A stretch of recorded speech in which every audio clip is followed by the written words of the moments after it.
afternoon, or good evening, depending on where you are. But no matter what, happy Friday to everybody out there, and welcome to Beyond the Sim. I'm Shaun Cole, and I'm with my normal co-host, Billy Strange, but we have a very special guest here, the one and only Derek Spear of Derek Spear Designs. How you guys doing today? Good, how are you?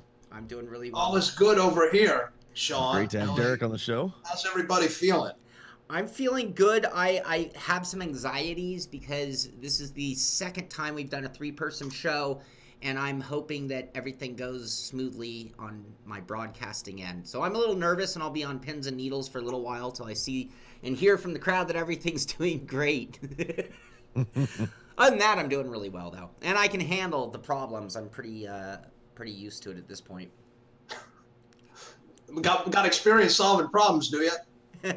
I have gotten very good at troubleshooting on the fly and not losing my cool, or at least not too much. I do lose my cool, but so Derek, you're new to the show here with us. We usually start things off with what have you been doing this week? Like, you know, just kind of catch up. I mean, for me and Billy, it's been a week since we've been on the show together, so it's catching each other up on what's been hot in sim racing. Easy what for we've you been to doing. say. Yeah, sort of easy for me to say. So what have you been doing? What have you been up to this week, or what's a normal week in the life of Derek Spear?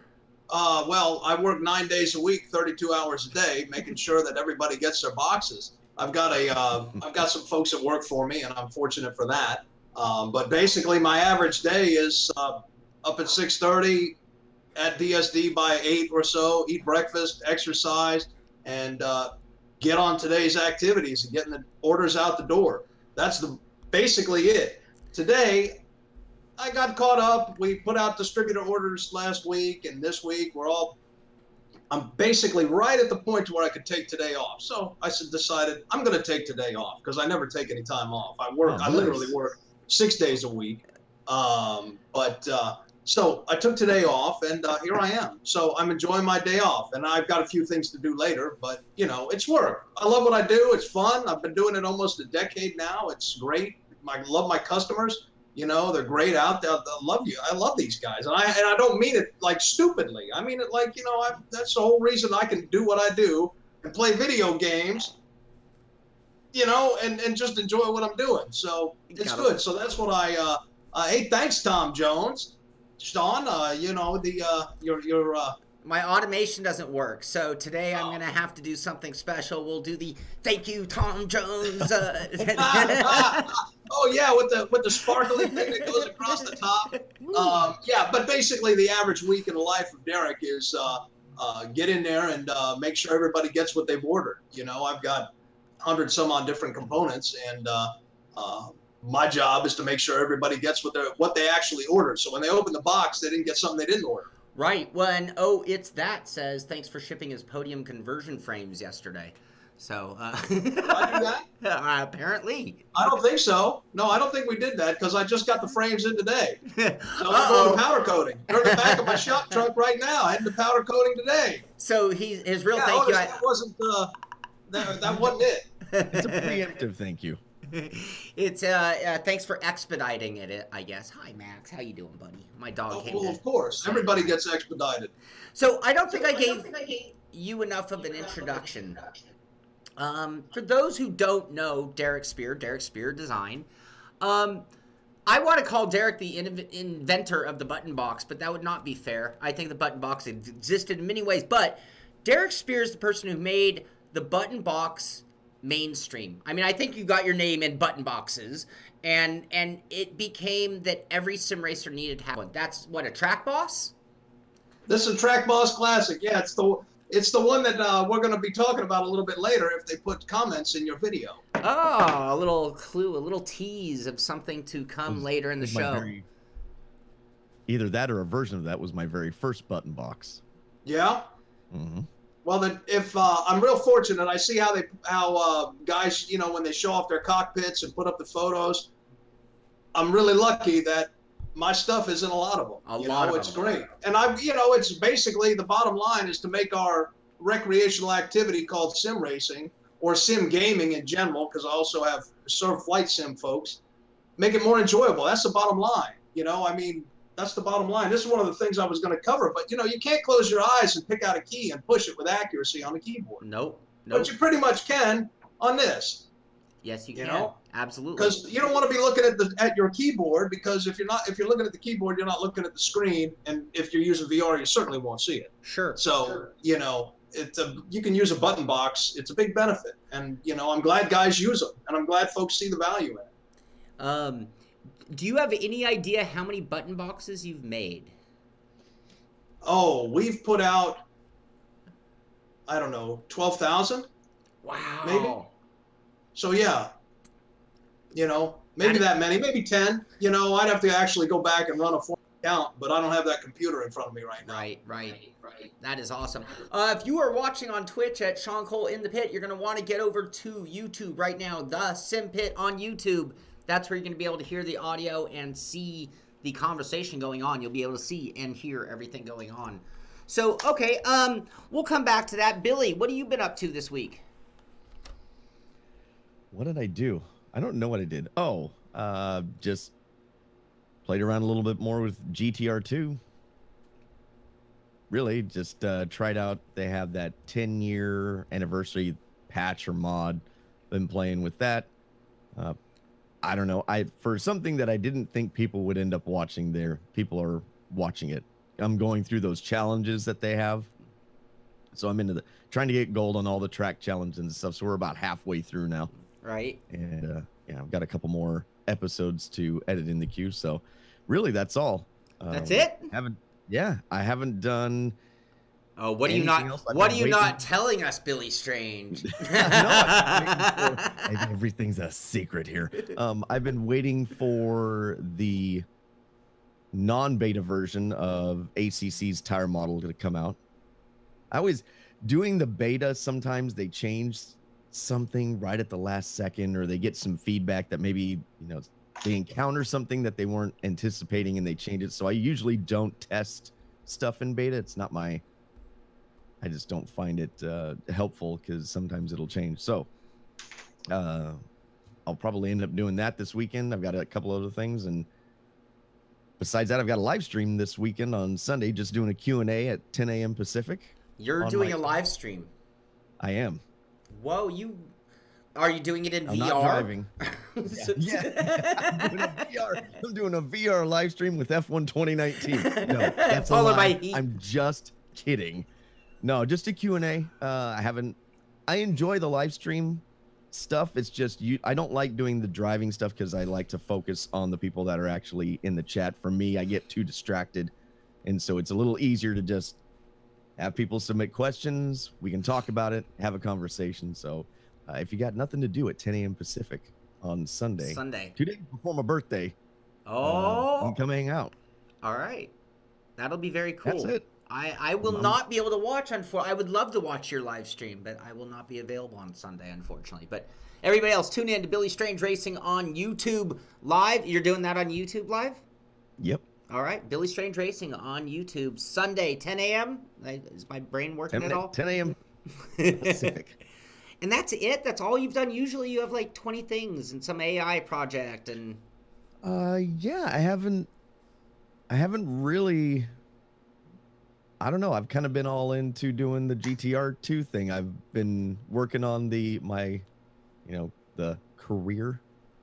I've gone through and gotten like prices of all the cars that are in there. I've gone way down the rabbit hole of figuring out this all out. So I've got spreadsheets and everything. It's a little bit ridiculous, but I don't know. I'm gonna have fun with it. So awesome. Other than that, nothing else. And Derek, do you get to drive? I mean, so many people who get into this industry to do things like, and then they build rigs, and then they stop sim racing, kind of. I mean, it's story of my life, kid. But yeah, I absolutely get from time to time. My favorite car in iRacing has been the ARX, the Honda ARX, and I'm a big VR guy. I love iRacing.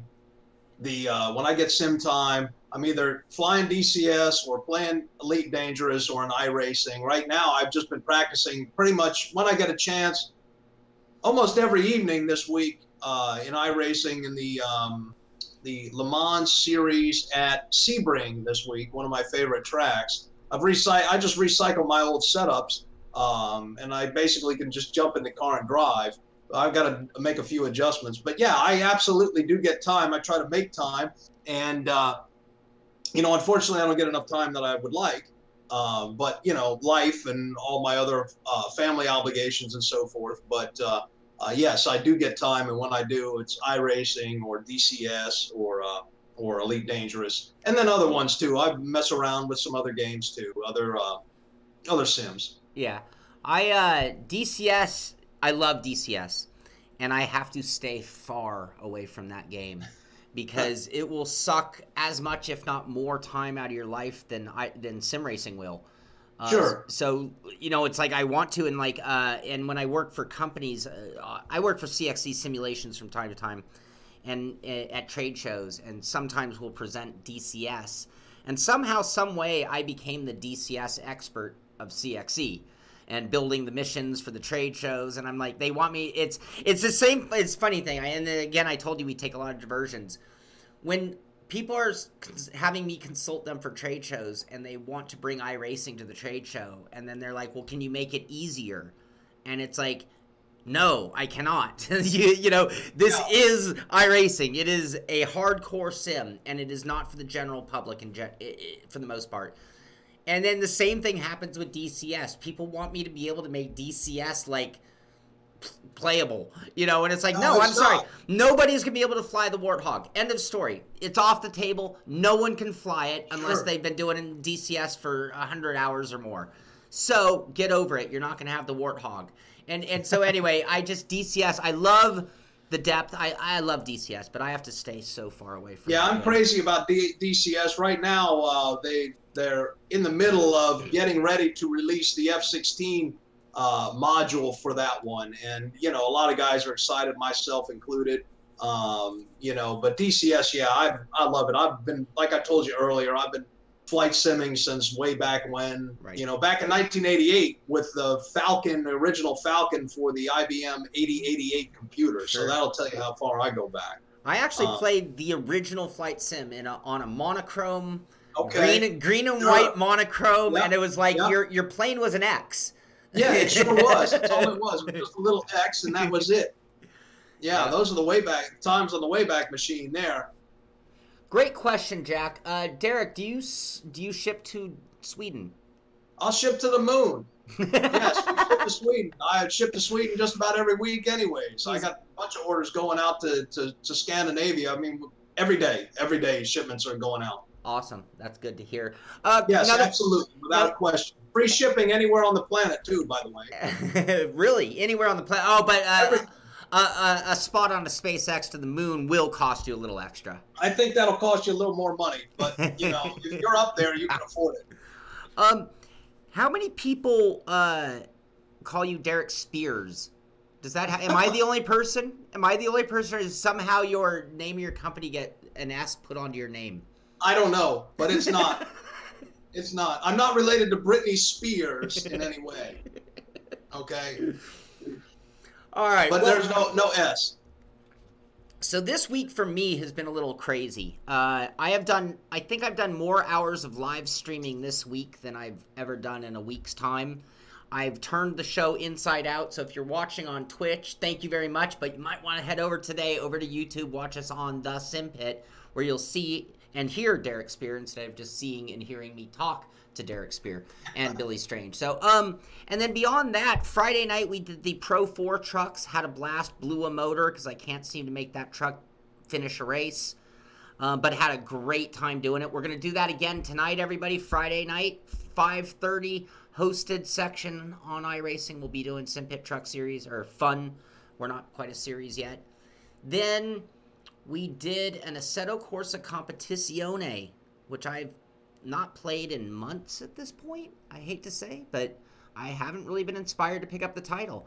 And we did a multiplayer race, and I spent the first 10 minutes hating on it. I mean, literally, was just like, what did Netcar do to forget their path so badly? Was the first... I got something to talk about with them. We'll come back. And then I thought, you know, this is a downgrade from Assetto Corsa. Forget it. And then I changed some wheel settings, got a little more comfortable. And then and this is the one thing I have to remind people. I don't care if you're talking about getting in VR or jumping from sim to sim. If you're an avid sim racer and you're like really used to the physics and the feel of one sim, when you change to a different, you have to give it enough time. You can't just give it 5 minutes and be like, oh, this sucks. It's, you know, because it's just different is what it is. So I kept driving, and about a half an hour into it, I'm like, okay, you know what? I take back half of what I said. It's not as bad as I've been making out. And then the next 15 minutes were followed by me starting to really enjoy it again. Sure, it's got its problems. Sure, it's got its things that could be better. But I was racing with my friends instead of just doing the single-player stuff or the matchmaking stuff. I was playing with my friends, and that made it a lot better. You know, and that gets back to one of the topics that Billy and I bring up all the time, which is, now that you've bought a sim, what do you do with it? You know, how can you actually enjoy this sim that you paid 50 or 60 bucks for? A little bit different. I never got to try Netcar Pro. I'm going to have to hunt down a copy or something. I don't know You're how. a VR user, but for my, can I just talk? Yeah. Oh yeah, yeah. I'm gonna drink. NKP, they don't do 3 screens very well, and I had this conversation with Eris at Kunos way back when about the importance of doing 3 screens properly. They laughed at me at first, and then they adopted my recommendations when they understood how realistic it was that they needed to do it. They don't, and Netcar doesn't do 3 screens very well. So if you're using 3 screens, I would say AC. I don't know what they did in this new competition thing. I think it's a developer of a console that just bought their name or rights to use it. That's what I think. So, you know, take it as you. I'm speaking freely today. It's free talking Friday. They got an engine, but they got an engine that doesn't support 3 screens. That the Unreal is more in ACC. Yeah. Okay. Instead, of course, the Competizione, their engine that they're using, the Unreal Engine, does not support triple screens. Assetto Corsa does. Yes. Because they did it properly. Because that was their own engine. Right. What they've got now is, you know, in VR, I don't even understand what's going on. You know, they could have done much better, and they should have, because they know how to do it better. What's that? I don't disagree with you. Sure. Yeah, I agree as well. So yeah, that was Assetto Corsa, and then on Monday I started going after the latest. Somebody, was it Billy, who said, "I can't believe you're driving that"? I did some F1 2019. Oh yes, I did. I did. I said, good for you. I did a few hours of it, actually. I gave 2 goes at the latest. I just, you know, they're doing their Esports qualifier. And I'm like, you know what? The best of the best are going to run this. You know, like Saltunk was in it. You know, he was a guy who was in last season and got dropped by his team. He's the brother. The Saltunk brothers were both at, I think, Alfa Romeo, if I'm not mistaken. And one of them got dropped. Well, now he's trying to requalify his way in. So I'm like, this is a true leaderboard. I want to see where I stand on the ladder. And so I gave it a couple of goes, and I did mediocre. It's really hard for me to push that game hard enough because it lets you do a lot more than I think you should be able to do at times. So it's hard for me to really find the boundaries of the car. And again, it's that acclimation. I'm not a Codemasters physics pro. So, but it was fun. And I like that I did it live because it let everybody see what I could do so they could have a challenge to go after, you know, beyond just the leaderboard itself.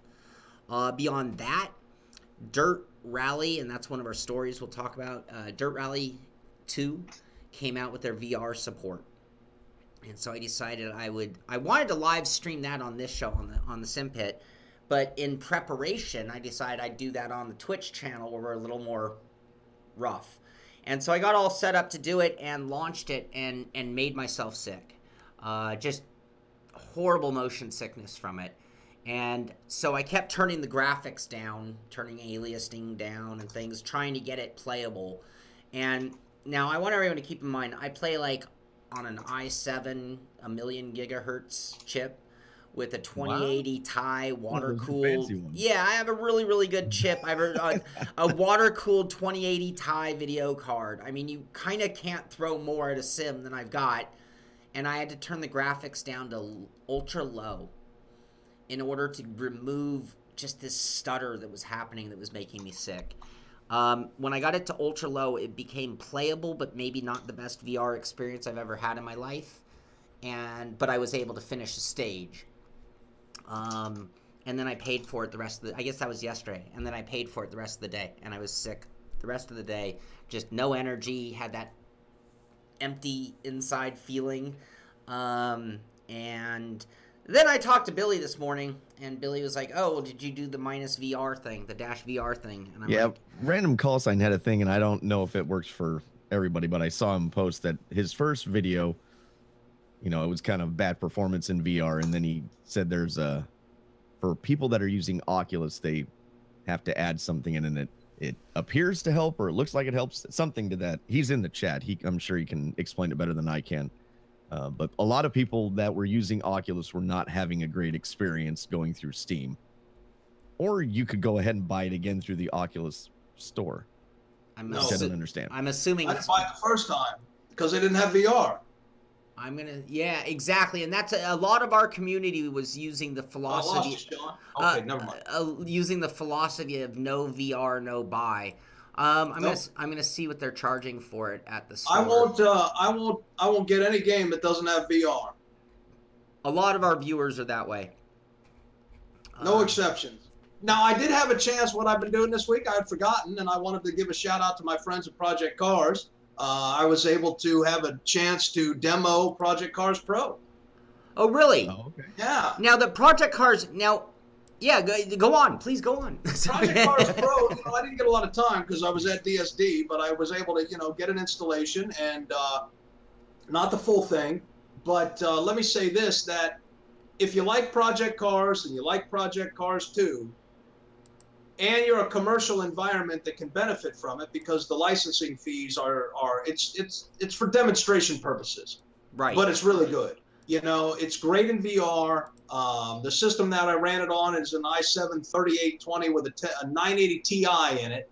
It's running Windows Mixed Reality on a Lenovo Explorer, and I love Windows Mixed Reality too. It's so easy to plug it in, put it on, and go.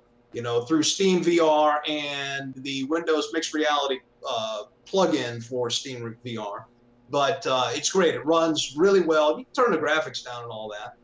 But I liked it. My main tech had a chance to do it with me, and he enjoyed it. Everything looks good. To me, I don't want to say that it's Project Cars 2 all over again, because it's not. It's a front end that allows commercial organizations to basically use it as demonstrations or charge, or for if they're doing trade shows and so forth. I think that's the main purpose of it, and I think that's where the real value is. Now, I've had a chance to talk with them about the benefits of maybe attracting the consumer market, but I don't see a fit for it because basically Project Cars 2 covers that. Now, I do think that Project Cars 2, they should have all the cars, all the tracks, just like I feel like every sim should.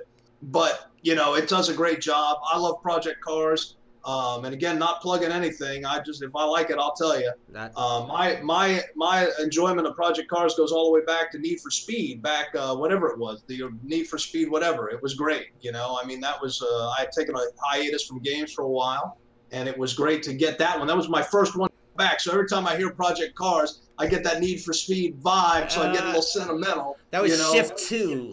Shift 2. That's it. Shift 2. Yeah. Yeah. Awesome. So now I have always referred to those as like the event build. So was it simpler? Was the user interface kind of like where somebody could just step in and press a gas pedal and they're running kind of thing? Basically, yeah. It's got a front end. It's basically a GUI front end, and you launch the sim. You go in and configure it just like you would with Project Cars 2. But I think that's on the administrator to set up. But as far as from the user experience goes, he can literally just sit down, push the button, and go. Yeah. Pick your car, pick your track, pick your conditions, and off you go. Yeah. And I think it'll be a good benefit. I really do. I think it's going to be a benefit to the audience that if they go after the right audience. I can see a lot of folks using it. For example, the Sim Racing Expo that's coming up in Europe this year in September. Yeah. They could lots of suppliers could benefit from it. What's also cool, and I'm again not plugging Project Cars Pro, not at all.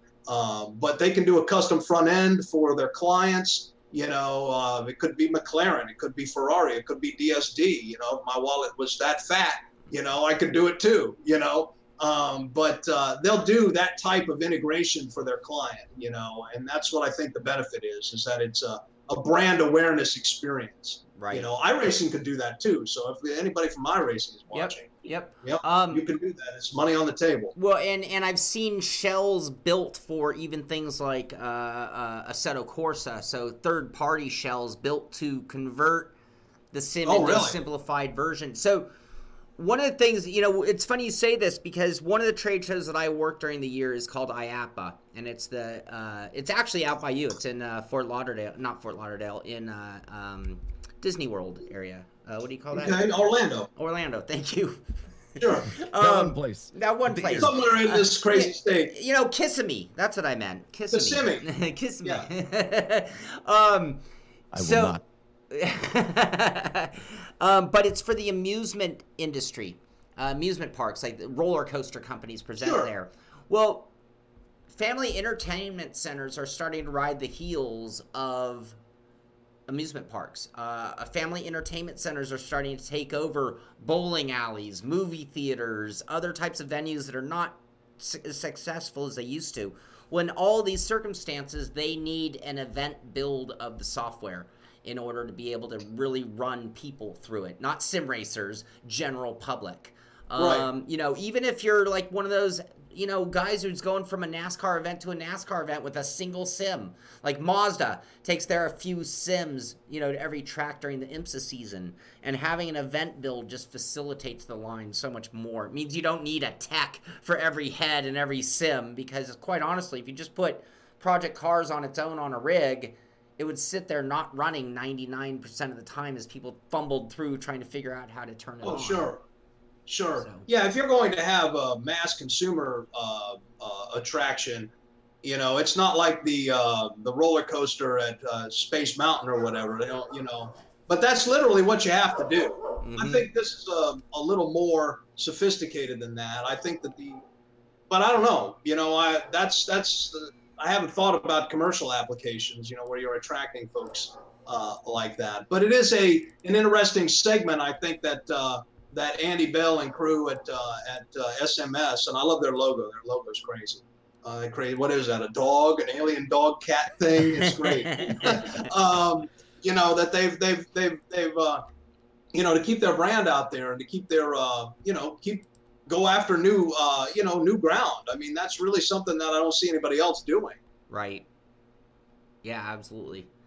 Thank you for that, John Hill. I think I actually corrected that on the fly. I don't know how I did that without breaking everything. Thank you, though. I had a misspelling for your name, Derek. I fixed it, though. That's okay. I didn't notice it until somebody said something in the chat. I cannot believe I did that on the fly and it worked. I was like, the minute I hit go, it's going to like just shut Brandon in the chat thinks Billy and I live in the same house. That's right. You're on the opposite side of the doors. Exactly. I'm right behind those double doors back there. Right behind him. He's back there. Yeah, I know. Oh, that's too funny. That's too funny. Devin says Shaun's always butchering names. Well played, Devin Booth. Not only in the verbal sense. Yes, my spelling is worse than my pronunciation, believe it or not. So, so I think that's all I did. And then I got sick playing Dirt Rally VR. Derek, I agree with you, and this is a topic we have on the show. VR is the future. So we have a lot of people in our community who are taking the stance of no VR, no buy. Like if you don't have VR support, I don't even want your game anymore. Like you said. And then we have others who think it's a fad. Tim Chitwood, I think he's joking, but I really do believe that VR is where we'll go. I mean, because anybody who's not done it, when it's working well, and I will use that disclaimer, when it's working well, it is so fantastic that you cannot even argue whether it's the future or not. It's just the only problem is like 85% of the time it's not working that well. This is what I think, is that a lot of guys that may be negative on it have received their perceptions from other people And generally, and I don't want to make. I have used VR, and I do not share that opinion. No. I'm saying here is that for some people it's not for everybody, but for most people it's a lot. And VR is the future. Do they have to make improvements? Sure. The Windows mixed reality, for example. You know, I'm going back all the way to the DK2, where, you know, and it worked most of the time, and it was all you had to do was just put it on, sit in the cockpit in DCS. It was my first experience. Look around and you go, oh my God, yeah, I'm here. DCS is amazing in VR. DCS is unbelievable in it's VR. Gorgeous, or Elite Dangerous. You play Elite Dangerous, any of the space guys. I love. You don't need. Hey Joe, you don't need a virtual button box. You can use a regular one in VR. They work the same. Yeah, he's saying virtual. I would love it, but there's no tactile feedback. I mean, that's a deep deep idea I've thought years now about. But you know, VR is a lot of guys are turned off. They've tried it, they don't like it, or they've had a bad experience, like you say, Shaun, or they might not. Their system might not be up to it. There's a lot of reasons holding people back. But I don't think that they're as accurate as they could be, as if, like, for example, if they could try VR on your system, Shaun. Right. You know, give it a chance. Have a chance to, like the Oculus desk scene from the DK2, sit there at the desk and, oh my God, first time I've ever, it's presence. And this is the big difference, and I try to tell folks, is that when you're playing on screens, you're observing your character acting in the world. Right. If you're in VR, you are acting on the world, and the world is acting on you. You're there. It's that feeling of presence. And they used to use that word. They don't use it like they should, but that's just the reality of it, is that you're transported into that world. And when you game, you're a participant in that gaming world, and your reality is now suspended from what it is that you just left in the real world. I think for people to have a real good VR impression, they almost should be forced to do that Oculus demo with the, you know, dinosaur running over, because it's like, because it's so perfect. There's no flaw to any of it. When you stand on the edge of the building, you will fall to your knees and look to grab things because you will be that scared. Billy, what is it going to take to change you? And I'm not, because I don't run in VR, so it's not like I'm a VR guy. I'm just saying, I like the idea of VR. I've had now multiple stints, hours in it. I've done that exact demo you're talking about with the dinosaurs. Okay, so I've done all that. I've tried the PlayStation VR. I've tried a few different headsets. It is a neat idea. It is not ready yet. And the problem that I see is that the adoption rate is low. So what you have is developers not willing to take that extra step to implement VR. You've got to think, in the gaming world, there are not a whole lot of full-length VR experiences. Let's forget sim racing. Right. In gaming as a whole, there are not a lot of VR experiences for the amount of time that it has been available. So that causes a perception problem. Then that feeds into developers not wanting to go to the extra length to not only develop a 2D version, then they have to go and develop a 3D version. Sure. After I got over the shock and awe of VR, I kind of went, okay. Like, I understand. I get why people like it. It doesn't do anything for me yet. Right. Now, I'm not saying that in the future, when the headsets get a little lighter, get a little better, it's a little easier on system. I think of it like this. It's going to be great for the flight sim and the driving sim community, and it's going to end up being like a steering wheel. But the problem is, a steering wheel, a button box, a pedals are not typically dictated by computer performance, right? Right. So that is the hurdle that VR has, is VR is going to be like a wheel, a pedal set, a button box, all these, the shifter, all these handbrake, all these peripherals we have, except it has one more step. Sure. And that is the performance of the machine, which makes your adoption rate much lower. Yeah. As it sits right now, it's just not for me. And again, I totally understand why people get it. I think for new people, it is much easier to understand sim racing using a VR headset because they don't have to think about looking ahead. That's most people's biggest problem. When they look at a screen, they do not look ahead into the corner. They look at the nose of the car or some other point on the track that is not relevant to what they're actually supposed to be doing. When I did the E3 show last year with ACC, most people don't understand, and I would point at the screen while they were coming and while they were going through the corner, and about the second or third time through, they started understanding that, oh, I don't look at the nose of the car, I look down into the corner where I'm going, and then the relationship between the speed becomes more understandable. With VR, it's almost instantaneous. They do not have to think about that. So if you don't have a lot of room for monitors, I don't feel, and this was something that David Greco was there helping. It was something him and I were talking about. When you've raced in a car, like I have, when you've raced in the real world, there is nothing more immersive about it, because you still don't get the thing. Now, the only thing I haven't tried it with is a full motion rig. So that is my one disclaimer, is I have not tried it with a motion rig. So that may make the experience a little different. But again, I'm not going to buy one of those. I'm just not. I'm not interested in buying a motion rig. It is another thing that I have to get working that I don't care. It's nice, but it's not something I need. So that would be my one caveat, is I have not tried VR with a motion, like traction loss or any sort of whatever. So yeah, I think it makes sense for a lot of people. I understand why people, that's the only way they want to go. I do not want to limit myself on the titles that I want to play, quite frankly. That's another reason that I don't do it. It's not, I can play, I have a modern wheel, yet I can play most Sims 10, 13, 15 years old. Sure.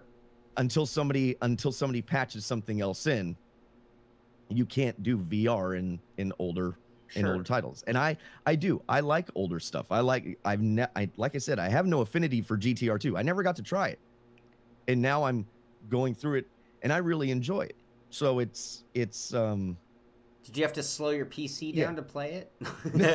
Yeah. I had to turn the hand crank. So Billy, you don't like VR then? I'm not. You got that, huh? Well, it's not that I don't like VR. It's just it doesn't do anything for me right now.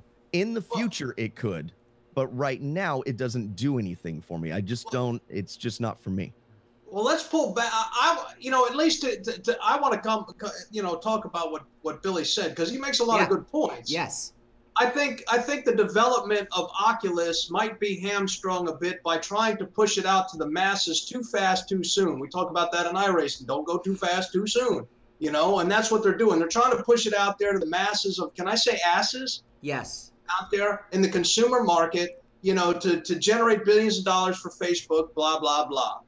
I don't think it's there yet, because again, VR needs to be on a pair of these for the masses to adopt it. When the VR gets to this or a little bit bigger, then it'll be for the masses. But until then, the market is really the simulation gaming, first-person experience gaming events. These, I've got hot dogs, horseshoes, and hand grenades, gun simulation. It's fantastic, and Anton is a brilliant developer. Every week he's got it. I don't know how the man does it. I cannot make that game work. It's amazing. The game is great. If I've got contractors. I like the first-person shooters. I'm not very good at them, but they're a lot of fun. Like I said, all the other simulation games, VR is really a great tool if you're inclined to use it. And I think that what's happened when Oculus came out with the DK2, during that period when they released the initial, the Oculus Rift, it was the watershed event that made VR part of the conversation. That's the important part. VR is now part of the conversation, that developers are accountable to say, because people are going to ask them, well, why didn't you include VR? Like, like the new Assetto Corsa competition. My gorgeous Italian girlfriend speaks Italian, but I don't. So I don't say it like she does. I have to say competition because that's it. Anyways, why they didn't include it out of the box is beyond me. Why they've done an abominable job at doing it when everybody else seems to do a pretty good job at it. Or Dirt. Yeah. You know, yeah, they just came out with it, but I mean, duh, you had it in there the last time. It should have been there with release. Yeah. You know, I think that it's one of those situations should be there if folks want. And I think that here in the next several years, we'll see such an improvement in hardware and such an improvement of VR hardware that more folks will take to it. But again, for any kind of simulation person, sit down flying, shooting, running and gunning kind of thing, I think it's absolutely mandatory that it's there. Well, and at some point for it to really, for me, I agree with much of what Billy said, except for I'm willing to embrace it in certain scenarios. So if I wasn't a streamer, if I was a full-time iRacer, I would probably run in VR. If I was a full-time Project Cars 2 driver, I would probably run in VR. But as a streamer, it's terrible. And of course. Well, that's that now you're in a narrow. I mean, there are a lot of folks who are streaming, right? But really, you sit down and you just do VR game, which VR can't be responsible for the other scenarios the user is. If you're running video processing and all that other stuff, I can understand that entirely. But when it comes down to just raw gaming in VR, the performance is there, on a good machine. And again, you've got to have a decent machine, so it's not for everybody. When it comes to having an old computer, it may not do it. Right. Well, and also relevant to what Billy was saying is that right now the VR is trying to essentially replace the conventional monitor, and right now the conventional monitor is truly plug and play. There is no specs. I mean, you buy a good enough monitor, you plug it in, and everything works. Sure. And right now, what they're trying to replace is that easy. So now they're giving you a device that's bulky, it's heavy, it's inferior as far as view goes. There's no argument. It's inferior, and it costs more. And then on top, well, no, I take back the cost more. I think it's an even trade. And then you need a supercomputer really run it. So it's like that is a restriction that's going to be hard for them to overcome until they can get it to the point where it works on minimum spec levels. Where, and this is waiting on the computer to advance as well. Because if i7 2080 isn't enough or is just enough, well, that's a $3,000 computer build. So, it can't be mainstream until it's working on an $800 Dell. And then playing across the board. And then the other thing, I agree with Billy, but maybe I have to be a little more open-minded. You brought up some shooter games, and there are a couple shooters I like. I've been underwhelmed by the software. Like, considering how good the tech is, I still feel like there haven't been enough games of quality. And because of the way... And I think you could say the same in the 2D world, though. Because of the way Steam has done it and the whole early access philosophy that has become the norm, there's so much crap. Now in the 2D world, we're fairly accustomed to it. So we just sort of like buy a $8.99 game for early access. And in the 2D world, we're like, whatever, it sucks, it's early access. Yeah, get the goat simulator. Yeah. Well, here's what I'm working on. I'm working on the 3 screens in VR racing simulator. You put on your VR and you sit at your virtual chassis and you got 3 screens so you can see what it looks like. That's going to be my $1.99 app on Steam. Watch for it this December. I'm stealing that for a show. My ski goggle VR. Three screens required. Doing 3 screens in VR. By the way, make no mistake, I am not. Oh, you hate it. No, you hate it. You hate it. Yeah. Well, it's funny. I see the comments. It's like, oh, well, it's like, I don't hate VR. I don't particularly care for it. It doesn't mean that I hate it. Such a hater. I know. There's always going to be some folks who don't like it. Heat I 3, advocate for 2019 VR. When I do reviews, I will try to, if they don't include VR, I will say, you know, and they didn't include VR. There's no reason not to include VR. I mean, when we were talking about Turret Rally 2.0, there was no reason not to include VR from the beginning. So I advocate for those that have VR already. I think they should have VR in there. It's just the way the market is right now. It is a not 100% deal to assert that they're going to have VR. Does that make sense? Yes. You know, it's not a guarantee that every title is going to have VR because of the way the market is. Although I think they should. I don't think that's something that's happening yet. Well, it's something that, as I was saying, they need to get to where they meet minimum spec requirements or the equivalent to a monitor in terms of performance goes. You know, where computers have gotten strong enough, you know, that they can run that no problem. The problem for me is that, well, it's still not enough either. So they still need more graphics, and I think they actually have to add a certain amount of AR to the equation. So, Derek, you're a button box guy. I mean, sure. I would love for my VR, like whether I have to put some color-keyed green paint on my button box or whether I have to draw images in reality of space and say, hey, here is my button box. You know, I know your button box is tactile, and I know my hand can kind of remember third button over, but it would be really nice for me to be able to see certain aspects of my real world when using the VR. Like, I want to be able to see my steering wheel. You know, I don't want the in-game wheel in my world of VR. If I'm just talking perfect world, I would like to see my steering wheel, and I would like it to some. Your paint.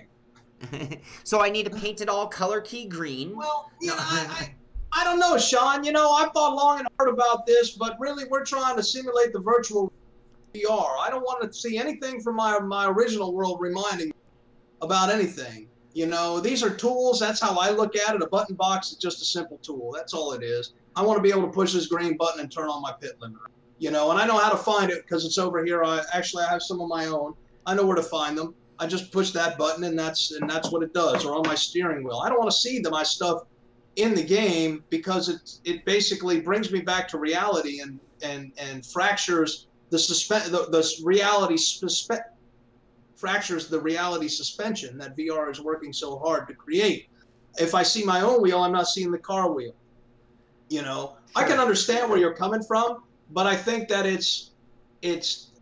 I don't think that'll ever happen because, you know, again, you want to, you know, I'm looking at it from the psychological perspective of you want to see the world you're in, not the world that you're coming from. Because it breaks the magic trick. Yeah, it breaks the immersion. You know, I know where to find my boxes when I'm in VR. You know, and I think most guys would agree with me. And, you know, coming from, you know, as far as business goes, I have to, you know, my focus is to appeal to most folks. You know, sure, would I love a virtual button box? I forget who it was, Devin or Tom or somebody said in the chat, you know, do a virtual button box. That'd be great. But the problem is the technology isn't there. It's 20 years away before we can simulate this tactile feeling with no hardware on the user's hands through magnetic fields of you know, reaching into the 3 space, seeing your hand interact with your virtual object, but nothing's there. You know, it's going to take a tremendous amount of hardware and technology that just doesn't exist. You know, and I don't think it's going to exist for 10 to 20 years. Now we have Derek in on the action too. There's a company. Yeah, shameless plug. Go to my site. There's a company out there who's working on this kind of tactile feeling in air. You know, it's through magnetic fields and so forth, but it's nowhere near anything yet. So when we get to that point, and I don't see that for 50 years, you know, to where you can reach in and you're in the virtual world, you're seeing what you're seeing, but in the real world, you're feeling what's there. Now that's mind blow kind of stuff, but it's not happening anytime soon. Getting back to, like, if I was more of a one discipline type driver, you know, let's just say that I was obsessed with NASCAR and iRacing, you know, well, bad example, there's not a lot of buttons in that. I would almost need to, like, physically put a button as close as I could possibly get it to the in. So I'm with you. And breaking the magic is kind of even in any level of immersion. So every time you're adding another level of immersion to sim racing, you're trying to cover up all the things that break the immersion. You know, so I talked about maybe building a canopy so I can't see beyond my screen.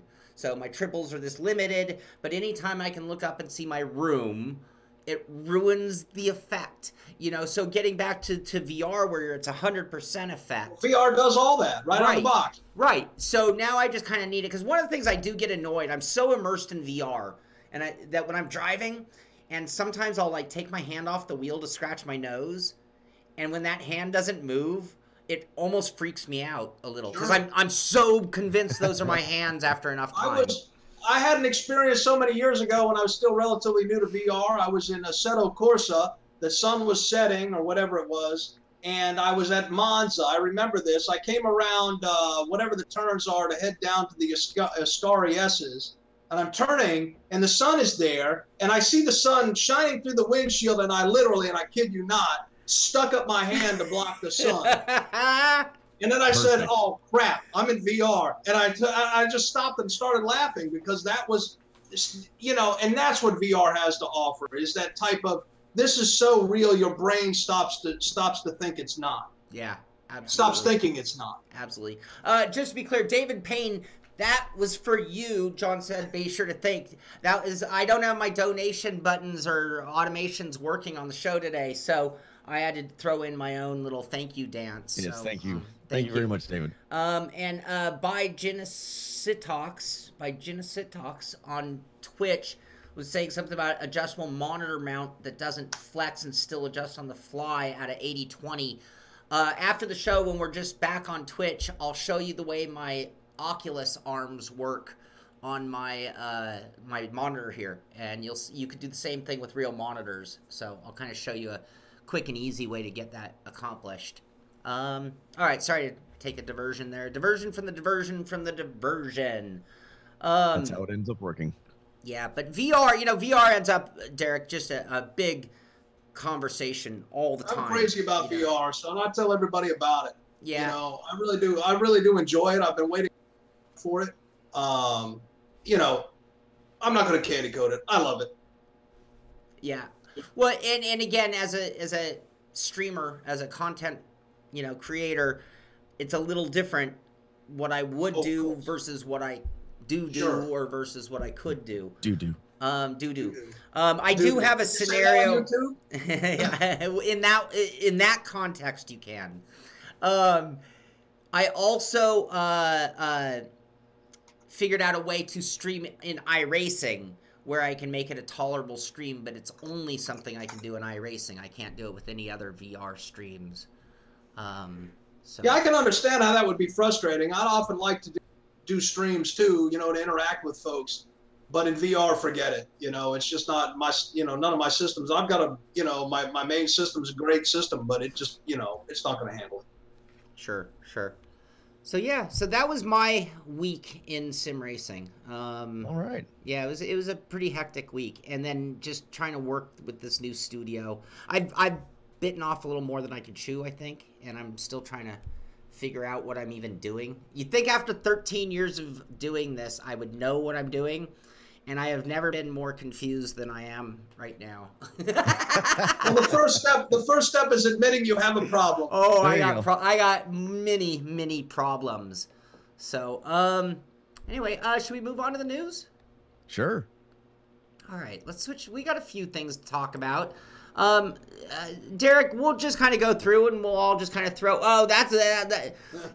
Well, I told Derek at the end of the show, we finished the news and then we just move into general sim racing topics of discussion. We usually, by the way, will have a list, but the first or second topic will end up taking us over the too long mark, so we never get to our entire list. But Derek came prepared, so he's got a whole list, which is great because I have nothing. A whole bunch of stuff. And so we're gonna turn to him. But looking at the news. First thing, I just, I love the iRacing NASCAR Ignite series. I just love that somebody's out there trying to reach out to the youth to make tomorrow's racers, to make tomorrow's sim racers, to make tomorrow's racing fans in general, because I question how long we get to enjoy this whole world that we're doing. So anyway, the latest winner was Parker 79P, took home the feature race win in the series, and this was at Richmond Raceway. This was the playoff opener, and he finds himself with an early points lead in that series. And then they race again next Thursday. With respect to that, iRacing was on NBC Sports just, I think, this past weekend or the weekend before. Yes, we watched that. That was fantastic. Congratulations to iRacing and the guys that raced. I didn't see the whole race, but what a great big thing. It's on TV. It was a good show, too. I mean, yes, you know, that was our concern. It was a great show. It was produced wonderfully. Yeah. Our concern going in was, if this comes off like Visa Vegas, we'll never be seen again. But I haven't heard of it, so I guess that's not a good thing. Oh, Visa Vegas was the $1 million race on R Factor. It wasn't there. It wasn't studio. It was a mod. It was a third-party work. Nice. Okay. And they brought in 10 of the real-life Formula E drivers. They brought 10 superstar sim racers to race them head-to-head. And the whole premise was awesome, but everything else was just flopped. There was problems. The execution was something little to be desired. The devil's in the details. Yeah. And so I was concerned going into this. I'm like, wow, prime time. That's a lot of pressure for our sport, our hobby, our industry. And they did remarkably well. I still want to know what they did to their cameras to make them look so good, because mine don't look like that. But you know, they have real color engineers. You know, like Billy knows audio. I don't know, you know, there are color engineers who are like, Shaun, that orange is not even close to the orange that you have, you know, and they dial it in right. They dialed it in beautifully. iRacing never looked so good. So anyway, what else we got? Just as we were talking about earlier, the Assetto Corsa Competizione version 1.0.7 is out of beta. Now it's in the actual Steam release. So if you were like me and waiting, didn't want to do the beta, now is your chance to try the new tire model and a couple other that's that 5-point tire model? Yep. Like a nut? Sure. We'll go with that. Next year's tire model will be a nut. All right, cool. And you can see the full release notes over at Steam as well if you want to check it out. The full chain. It's actually a huge. This is a monster list. Yeah, they've got a lot of little fixes going along with it, but the main deal is what everybody's talking about is the 5-point tire model. I wish I could have that echo or reverb going on with that. I should have a button for that. Right? You should. You need one. John, that'd be great. That'd be a great feature. Where's my note? Dancing dude. Where's my Sunday button? 3,000 pounds of mud at the Metrodome. Featuring Grave Digger.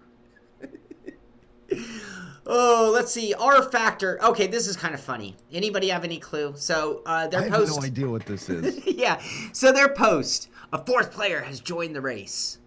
What does this mean? 4-player split screen? No, that's absurd. That can't be. And plus, that wouldn't be a very good tease if you give away the tease in the heading. Or what? More is coming to your favorite sim. So, Derek, did you see this one? Any clue? What the heck? Which one? This is the R Factor 2. It's just a video, and all it says they don't show anything. It's a black screen just with... No, I haven't seen that one. Are they trying to joke? If it was April 1st, I would be like, oh, duh, but they just say more is coming to your favorite sim. Marcel Offerman is the head of Studio 397. He's a friend. Hello, Marcel. I don't know if he's watching, but I don't know what they got planned there. Marcel stops by. I feel like I should send him a message. Yeah, I bet there's something hidden behind that black screen. Has anybody tried to decode the video, or like in a photo? Like all of a sudden we start having sim racing ARG. I need to download it, bring it into my software so I can see the frame by frame, see if there's any skipped frames in there. Any kind of encoding in it, secret messages. Tom Jones guesses R Factor 2 coming to console. 4th player has joined. No. Yeah, I would think Tom is probably pretty good. That's pretty accurate because we've got Project Cars, we've got the Sony PlayStation. What is that? GT Sport. That's it. Thank you. And what else do we have here? What's the one on Xbox? We have Forza. Yeah. So could be our factor. Yeah. Good for them. Know how they're gonna. Hey man, that Studio 397 is keeping that game alive. They really turned it around. I mean, they did.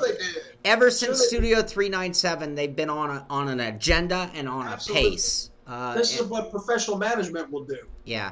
And I really enjoy the way they've turned it around. Like, I did the review on the last pack of cars, and they're awesome. And then I just got my new system, redid all the graphics on it, and it looks like, if you don't like the art style, it's not going to help any. But I think it looks stunning, actually.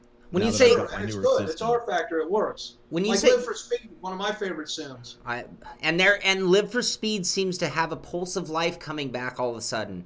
Skywin is they've got an amazing title there. Yeah. You know, it'd be good if they could get some more behind it as far as, you know, I mean, it's the same Blackwood tracks and the other ones. I mean, the only thing holding Live for Speed back is cars and tracks. Sure. Because everything else is there. Which was always their problem. But no, Skowin, I guess, you know, so Skowin had a baby, you know, like 10 years. Okay.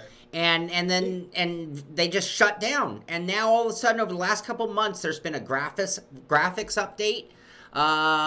There's been a couple of small updates on things they're doing, and this is with both Victor and Skowin back at work. That was the first racing sim to implement VR, by the way. Yeah, Live for Speed. What is so cool about that is when you're sitting there in your car and you're in VR and you look up and look in the mirror, you can see yourself moving in the helmet. It's hilarious. Yeah. Best I've ever seen. Nobody else does that. That's fantastic. And that's another aspect I think that'll be very cool. Another one that I gotta try. I've still yet to try Live for Speed. It's really worth it. Live for Speed's great. It works. Frame rates. You don't need a monster system. If you want a good sim for VR, Live for Speed is it. And for a dated game, it doesn't really feel it other than the graphics themselves. Like when you drive it, you're like, oh, dude, this is as good as anything I play. You crank the graphics all the way to the moon in VR and get 90 frames. Yeah, absolutely. There was one other thing I was going to say. I forgot what I was going to say. Oh, well, no biggie. Codemasters has a blog. There's a few things to talk about Codemasters right now. First, we already talked about Dirt Rally and the VR. Devin Booth, what was your success with the VR, and did you find and figure out the _VR or whatever you have to type in when you're doing it through Steam? Like he was having pretty good, I mean, from what I'm reading in chat earlier, it sounded like he had a pretty good experience with it. So it seems to be very hit and miss for people. Yeah, it's a shame my 2080 Ti can't do it, huh? Oh, no, that was a 1080 Ti. I'm sorry. I was only on my 1080 Ti for that one with the same i7 chip. So yeah, Dirt, that's big though. There have been a lot of people who've stayed on the sidelines for Dirt Rally 2 because the no VR, no buy. So this was kind of a must-have as far as I'm concerned for Codemasters. I'm still, you know, little problems that I have with Codemasters on the PC side of things are made worse when I was in VR. So one of my ongoing complaints is their controller support. Because even if they support it, that doesn't mean it'll remember it. And it doesn't mean that it'll use the same controller again. Yeah. And then you're forced to use the keyboard. But then they change the buttons. So, like, when F3, F5 might change tabs, then you get it here, and now it's number 5 and number 6. And everything's screwy. And unless... You can use a button box and map it, but when I use a button box, I don't know if this happens to you, Derek, but it turns the button box into the primary controller. And then here's the thing. You know, I don't know, I have the other Dirt that works in VR. I've been waiting on Dirt Rally. I don't know if I'm going to, the new one. I don't know if I'm going to get it or not. Somebody said in the chat they're going to come out with a VR patch in Steam today. But you know, that's another thing. I mean, I take it personally that they can't get controller support right. It's not hard. It really isn't. Windows will use 16 USB devices. Yes. And they're all treated as gaming. If your device is a game controller, here's one. Windows will use it properly. You know, Windows. You know, all you have to do is set up your software to use the game controller that Windows is giving you properly. Right. If they can't do that, well, you know, again, it's not somebody I feel comfortable supporting. So you know, I just can't, you know, that they mix it up. Stop it. Yep. You know, yep. I don't, you know, I don't think the consumer, the sim racing enthusiast should be put through that. Because if they put folks through that, then, you know, they're not somebody that I feel giving money to. Yep. Well, there's just no excuse for it anymore. We're not years and years ago where, you know, I mean, it's the same, again, it's the same argument I make for, you know, the NASCAR 2003 and GTR2. However long ago, we're talking over 10 years plus, and those accepted at least 3. Those right. Sure, 3. 3 is what you got, and that was a function of the engine. Yeah, and now we're in 2019, and it was you're explaining the same problem I had with, I bought on sale was the Dakar 18 game just to try it. It was on sale for Steam, and I was just like, oh, I'm just going to try this. It'll be kind of fun just to play around because it's a unique idea, and I wanted to see how, but the problem is multiple controllers sends the thing into a tizzy, and you're just like, why? This is 2018. I know this is when it came out, but 2018, why is it doing this? How do you make these mistakes? Yeah. Well, and keep this in mind too. They just celebrated their 30th anniversary. This is not like 3 18-year-olds who learned how to code yesterday. This is Codemasters, 30 years in the gaming industry, 30 years of I mean, the amount of Codemasters titles I've bought might be more from them than they might rival EA in my library because of the racing efforts. So, you know, as far as I'm talking, they're one of the biggest houses in all of gaming, and it makes it even more inexcusable. This isn't early access version of Gorn. Well, they do call themselves Codemasters, do they not? Yes, yes. It sounds better than Code Mediocres. Yeah, it does. Got a better ring. Oh, man. Or Code Rookies or Code They are never shipping us anything again. Micropros, yes. Saying this, not you guys. So they you know, I'm not asking for anything from them other than proper controller support. I pay for all my stuff. It's just, it's funny because when I went from inside sim racing, then I'm on my own, and the more opinions I have put along the way, the less people want to talk to me about those things. So yeah, funny how quiet the phone gets. Right? I don't mean it that way. No, they listen. Just to be clear, they do great. They just need to maybe test a few things a little bit better, be a little bit vigilant in a few things, and you know. But don't you think that is, since you're into a lot of things that, especially that have VR, don't you think that's an issue that a lot of these companies have, where they don't seem to button up the title? We're talking like an ACC. We're talking like a Dirt Rally 2.0. We're talking about these titles that come out, and while I don't expect them to be perfect, there are going to be bugs. I get that, but it seems to be that there were things that were preventable that should not have passed and said, go gold. Right. Something should have passed quality assurance. You know, things should not have passed quality assurance. Hey, listen, the developers, I can understand it. It's a business. They got to push it out there and get paid. You know, I don't think the quality should suffer, though. That's just, you know. I agree. Yes. And it's different in hardware. You know, when you're manufacturing hardware, there's no that. Right. You know, software, they can get it off, but not in hardware. Not in hardware at all. It better work. The podium might disagree. You got the dash, Shaun. Scuderia Bassani, thank you so much. I think the podium would disagree, though. The podium base seems to think that you can put it out early and then just patch it later. No comment. That phone doesn't ring either over here. Well, we're getting ready to ship. We're getting ready to ship Simicube next Friday. We got customers chomping at the bit for them. But yeah, first run of Simicube 2 wheelbases are going out Friday. I can assure you they've all been tested, each and every single one of them. That's what they do. Waiting. We're talking Granite now. We're talking people in manufacturing industrial controls. Yeah. And, you know, it's made in Europe. They're coming on a pallet. They're between Europe and here right now. Almost 300 kilograms of wheels coming into DSD next Friday. I'm excited about it. You know, it was a great fit for the two of us, for Granite and DSD, because we both see eye to eye on quality. I couldn't ever think for a second to put this out without testing it and making sure, and I'm the last one to see it, plug it in and make sure it works. How you can't get that right? Please. I'm going to go on a rant. You got me on a rant. Oh. I'm doing a Pee Wee Herman dance. Thank you, random call sign. I'm getting very nice of you. Getting my workout. I think it's just frustrating because we see the potential in things.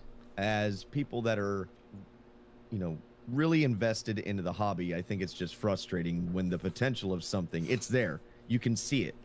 And it's just the execution is the frustrating part. Well, I spent a lot of time thinking about the user experience. That's because I do this too. We all do it here. Everybody in the chat does it. We're all here because we all enjoy this activity called sim racing and sim gaming. And I put my mind I put myself in the role of the consumer. I do it all the time because I am. I don't want to get some goodie that I'm looking forward to getting, opening up the box, plugging it into my computer, and you know what? Yep. It doesn't work. Right. Yep. So frustrating. I don't want my customers to go through it because they're going to get mad and it's going to reflect poorly on my brand. And I wouldn't want it. You know, that's the issue with what the way I see it is that you know, I don't want them to take it out of they're excited. And then guess what? If it doesn't work right, their excitement goes to anger and hatred because you're gonna know about it. Sure. I don't get any emails. When I do, I mean, things happen. Things go wrong sometimes. You know, we fixed it. But I make everything I possibly can so they can take it out of the box, plug it in, and go and forget about it. If they're not talking to me, I know everything works. You know. Yep. I don't know why other people don't feel the same. Yeah, it's something that I've always thought was odd. We did at Inside Sim Racing, we did a interview with Paul that at that time was with Codemasters, and that was when Dirt 4 was getting ready to launch. This is Paul Geel you're talking about. Coleman. Oh, Paul Coleman. Okay. And he had talked about, you know,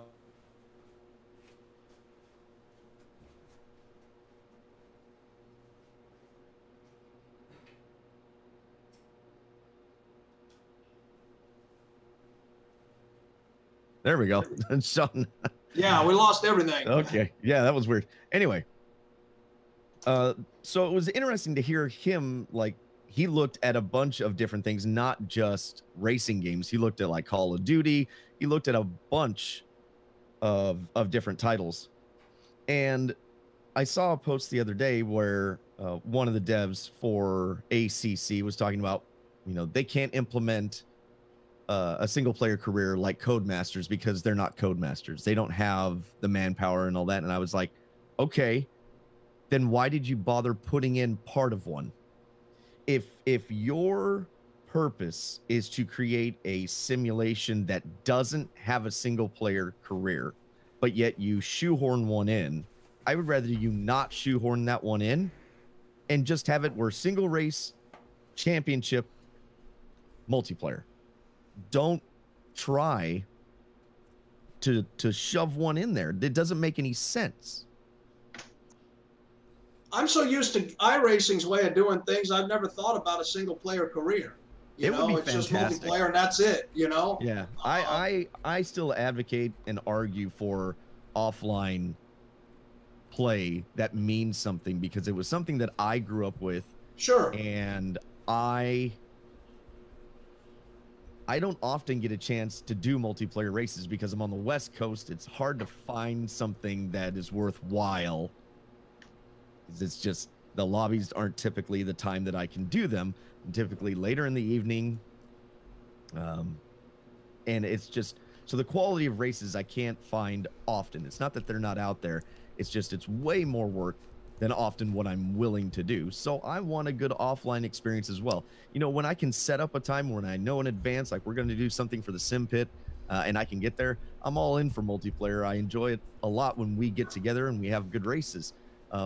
My reality is I have so much going on that's not what that's not where I'm capable of utilizing my sim racing time. So my point has always been, if you're going to implement some sort of single player career, then do it all the way. If you don't have the resources, I understand. then don't bother.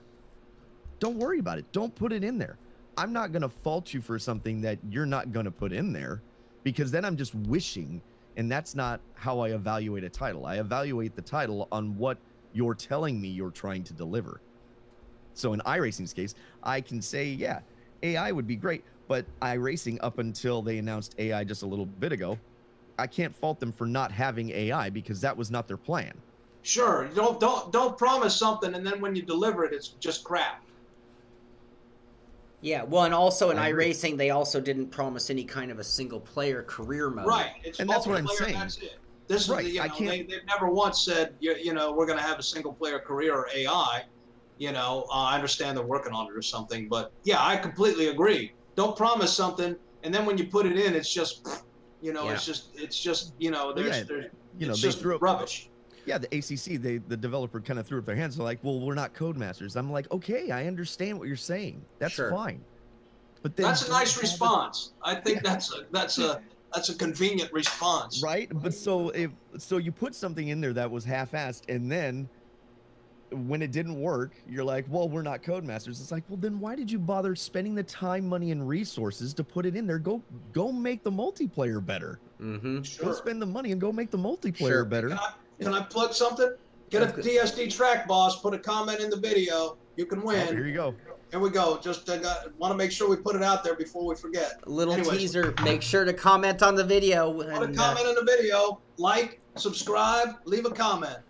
I'm going to leave a comment. You can win a DSD track boss. And I agree, Billy. I very much. Don't promise something, and when you deliver it, it's garbage. Under promise, over deliver. Don't over promise and under deliver. Yeah. You'll get people mad at you. Absolutely. And I think this is more clear since iRacing's inception, but because iRacing went down the path of saying, look, we're a multiplayer sim, and with it you get this incredible amount of hosted lobbies, you can race anytime you want against ranked competition. Ever since that day, I think it actually it forced those companies even more to have to create a better single-player career mode. Because if all they're going to give us is matchmaking type scenario for multiplayer, they're really not giving any more gaming experience on that level than Forza or Gran Turismo. And when you look at a Forza or Gran Turismo or something, well, really it's primarily a single-player game, right? I mean, that's its main focus. And the multiplayer is just an ability with that game. And I feel like everybody other than iRacing has been left in that boat. And therefore, I really do feel like I deserve for my $60 to get a career mode. I like Billy. I really enjoy that out of most of those games, and it's something that I'm looking for as much or more than the multiplayer in those cases. And that gets back to what we were saying earlier. Like, you buy a game, and now what do you do with it? How can you actually have fun? I like how people are getting creative in chat about how to get a post about the button box. I like that. Good job. And thank you, everybody, for hanging out, by the way. I don't want to make it like everybody's a passenger. I appreciate everybody hanging out in the chat. Yeah, the chat's great. It's lively in real time. Career mode now, I don't think you guys play Elite Dangerous. I love Elite Dangerous. It's a great game. I tried Elite Dangerous. I'm terrible. In VR, it's fantastic, but they have a really good career mode. There's a lot of flack about Elite Dangerous, like every game, but they've got a great, you can really play that game. There's a lot to it. You get ranking. You really develop your character in that game. You really develop. One of the most stunning things I have seen, and I'm not even using VR, when you get in that ship and you go out into the galaxy and you just look at the expanse that is available to you, all the planets and everything. It is amazing. I am absolutely unbelievable terrible at it, but it satisfies my space curiosity. It's an unbelievable game. I've always liked the space sims, and in VR, man, it really, I could play it for hours. I've got my friends I play with when I get a chance to play. It's really just a lot of fun, and it's such a great game. As far as character development goes, they really do a good job at it. Yeah, it's pretty cool. I think Sims, like for example, iRacing, when it comes to character development, your online racing character or racing version of yourself. They could do a lot more. I mean, they really could. You know, for example, where like you're in the session and I see Shaun, well, I can click on Shaun's icon and I can be taken to a little screen that pops up where I could read about Shaun, you know, and see his accomplishments and see his little trophies and little icons. That's a good idea. Shaun could buy certain things from the iRacing shop where, you know, little decals for his car, bling, or, you know, sparklers flying out the exhaust pipe, or, you know, or if Shaun wins a race or so many races, or his safety rating is so high, he'll get a special decal on his bumper so everybody can see it. Right. Those types of things, again, interactive, you know. And then I see as we move forward in the social media generation in the era, it's going to be incumbent on developers to allow for more interaction. Now, not in the single player, because, you know, if it's single player, you're going to develop your character if the game allows it. But in multiplayer, there's got to be a lot more interactivity, because really it's just hi all, GLA, and don't wreck me, you know, kind of thing. But it would be cool if you see your friends, you know, because we have friend requests. It'd be really cool to see some more interactivity when folks are in the session and so forth. Well, when I've played, I played Poker Stars as a VR game you can play, and I played Star Trek Bridge Command or whatever. Yeah, the Bridge Crew. And one of the things that I think is really great about VR is you're in your avatar, of course, but when I turn my head, you know when you're looking at somebody. And, you know, depending on what hand controllers you're using, you can actually make gestures. So I'm waiting for the day in VR when I'm driving in my car and I'm in the Skippy in an open wheeler and I look over to see if that guy's clear. And I look over to see him look over at me, you know, and it's like that, you know, and it's like that's the thing that VR does allow, is it's a whole different layer of interactivity within the game. Because you're really in the game. The first gesture will be is when they hook that up. Hand gestures, it won't be hello. It won't be this. I think we all know what it'll be. That's right. Everybody's just running around giving the one finger salute. Yeah, that's what they'll do.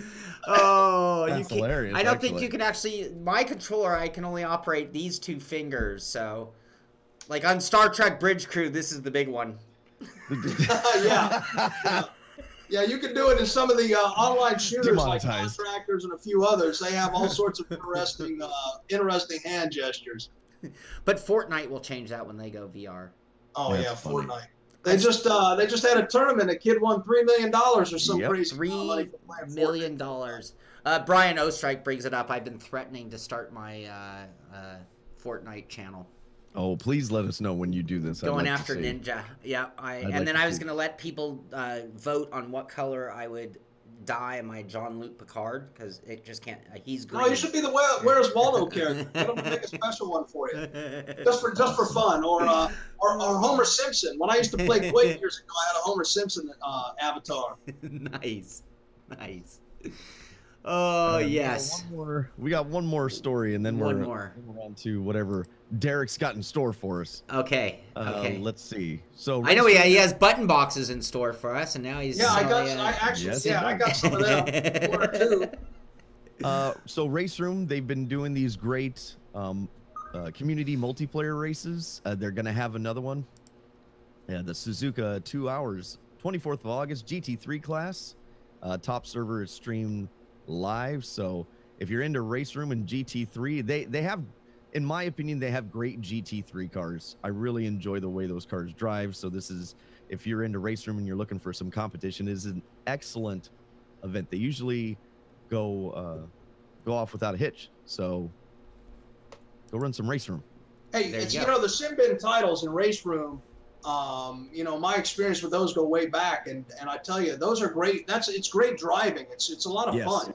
You know, they really do a good job. You can go into the files, you can edit your force feedback how you want it. But really, and it's good in VR too. It offers for both folks, for screen folks and VR folks. It's really good, you know, and it's really enjoyable. And they've been keeping that feel alive all the way through, and it does a good job at it. There was a point when when it was transitioning from what was that online thing they did, but now they're back on track with Race Room. It's a great sim. Yeah, a lot of fun. Yep, absolutely. So yeah, next week you guys can do that. Get your qualifying in. Everybody who qualifies will be eligible to be in the race, and you can get that link right there to enter from their Twitter page. And what you're looking for in Race Room is the 3 GTR Suzuka Circuit 1 week, 4 days, it looks like, till the event. And all drivers will be invited to the multiplayer race on the 24th of August. Rip the Cushion wants a wing slider for the sprint cars and yes, in iRacing. That's funny. Yes, I like it. Higher on the leaderboard will affect which division race you're in, or AKA we go by splits, I guess is the. I guess iRacing kind of coined the term splits. Yeah, I mean that's I don't know what it's called, but they have a good amount of people per server, per instance, whatever you want to call it, and they usually they have a good turnout. Doug Holly. I don't know what that dance is. That's my in my chair dance. I'm going to call it. I need to call you a doctor dance. Shaun's got spasms again. All right. Well, that does it for today's news. And like I said at the beginning, when Derek agreed to be on the show with us, I told him our format and layout, how we just kind of get together, talk about what we've been doing, talk about some news, and then we just talk about various sim racing topics that touch our heart or things that we think need deeper discussion. And Billy and I have kind of dried up on topics, it seems, but Derek came prepared. So, Derek, I understand you have a few topics that you think would be great discussion. Yeah? Well, what do you have on your mind? Let's see here. SimiCube, can't help but plug that. DSD is proud to be the American distributor for SimiCube wheels. If you don't have one yet, get one. They're great. You'll love it. I just picked up a whole truckload of mounts, flange mounts. These are going to the powder coating today. That's where I'm headed after the show. But these are, just picked them up this morning, and 3/16" aluminum. You got an OSW or SimiCube, you can mount it, and boom, you're on and popping, as they say. But yeah, SimiCube. So that's a big deal. It's a real big deal. We're shipping our first batch of orders next Friday and next Saturday, and customers are waiting for those, and we want them to have them. But yeah, that was one thing. So yeah, get a SimiCube. There it is, right there. When it comes to force feedback, and Newton meters seems to be our way of measuring such things, what are your feelings? Do you run high force feedback? Do you run low force feedback? When you're getting a direct drive wheel, what are you trying to get out of it mainly? Well, I have a Sport. We have a Sport at DSD, but I've got to get it all set up. I haven't had a chance to literally hook it up yet, so I'm embarrassed to say. But I have used the servo wheels. I like subtle but significant, if you will. I don't like a lot of force feedback. I want to be able to feel what's going on. Yeah, I don't want to be overwhelmed with just, because it's, I'm getting too old for that. Sure. But it's got to be defined, and that's, I think, the big benefit of servo wheels and what they've done with Granite, to be able to allow a lot of definition, a lot of real high fidelity feedback, so to speak. I don't think you just need raw force feedback. You really have to have some quality in the music, so to speak. You've got to actually have some force feedback file. Absolutely. Okay, so SimiCube now available through Derek Spear Design. You can find that at derekspeardesign.com, along with an incredible selection of button boxes, and since all sorts of goodies. Topic of button boxes, in case you didn't hear, if you don't realize, Derek's going to be giving away at Derek Spear Win a track boss right here. Leave a comment in the video. Shaun will notify the winner. So there you go. You can win one of those, and yeah. So Derek Spear Design, great guy and longtime builder of some of the greatest components. I've used many different. I always liked the. Oh gosh, was it the P1? It was the P1. P1, yeah. Yeah, the P1 was one of the ones that I really, really loved. Everybody loves the P1. Does the job, gets to your door for under $100, does what you need it to do. It's a great.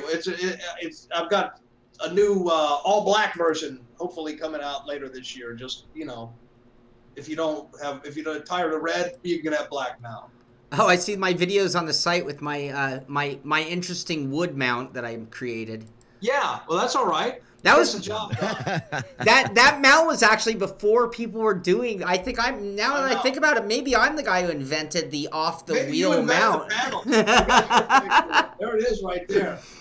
So, okay, very That's cool. fantastic. So yeah, I wanted to give a shout out on iRacing. Robert Erling is a big VR fan. He wrote this super comprehensive guide. It's stickied in the iRacing VR forum. It's an exceedingly comprehensive VR setup guide. So I thought he should get some publicity out of that because he spent a lot of work on it. I mean, it's like this long. Fair enough. What he's gone through, video and everything. So yeah, that's I wanted to make sure I talked about that. I talked about Project Cars Pro. Interesting. That was on my list. I probably said this once or twice, but yes, of course, button boxes work in VR. You don't have to look at them to use them. You just have to know where they are. Yeah, you just got to put your hand out, make sure you know where they are. But I did, we were talking earlier about the Fortnite, the prize money in that, the NASCAR on NBC. I think it was a $300,000 purse. I think that they were racing for $100,000. I mean, prize money in esports now is getting to be a really big deal. Mm-hmm. And I think what we'll see is more folks, like, suppliers of things, not only offering, money, but also I like to put up prizes. I don't like to give money because I think folks, that's my background is incentives. I don't like to give money unless you give a lot of it, but, I like to give prizes away. Whatever the product happens to be that a company makes, I think that should be their prizes that they offer up. And then we're seeing that already. There's a lot of prizes, a lot of different series out there, and folks are just in iRacing alone. Right. That's a big deal because 10 years ago that wasn't the case. I would rather win a button box than the equivalent amount of money because it turns that button box into a trophy. That was something Billy and I talked about a while ago. It's like, well, you kind of want something to remember the event by more than you actually need cash in your wallet. I mean, now if you're talking millions of dollars, $3 million prize. That's that's something completely different. But, if you got a league going and having like a little trophy or something to remember. Yeah. To remember it by, I think is more meaningful than getting, $5 or whatever. Well, that's another thing that I've often wanted to do. I just haven't had time to sit down and do it. Is the trophy boxes. I would love to put together another series where we give away 25 Race Kings, but it's a race we did a long time ago called the Race King 300, where we can get into iRacing. We get 25 splits, and the winner of each split gets their own iRacing Race King 300 commemorative box, but with their name laser engraved on it and everything. I mean, it's a trophy box. Yeah, that's really cool. It's a trophy box. That would be really, it'd be cool if we did that. I would love. So we might. Anything to commemorate those things, yeah. That's that, and that's a good point, Shaun. People don't put a $100 bill up on the shelf and display it. They go spend it. Right.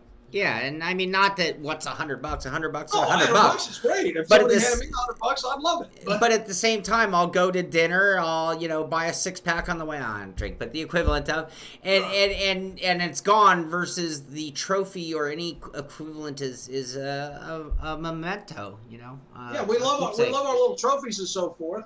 We really do. It's that, and I think it's better to give stuff that can be that has some symbolic value. Mm-hmm. Yep. All right. So what's on your mind? What do you think we should talk about, Derek? Well, let's see here. Another thing, we are sponsoring the open-wheels500.com race. It's a IndyCar race, commemorative race coming up in November. Tanner Watkins has done a great job with organizing it and so forth. So we've got some prizes we're giving away there. So I figured I'd give a shout out to Tanner and the organization because they do a good job too.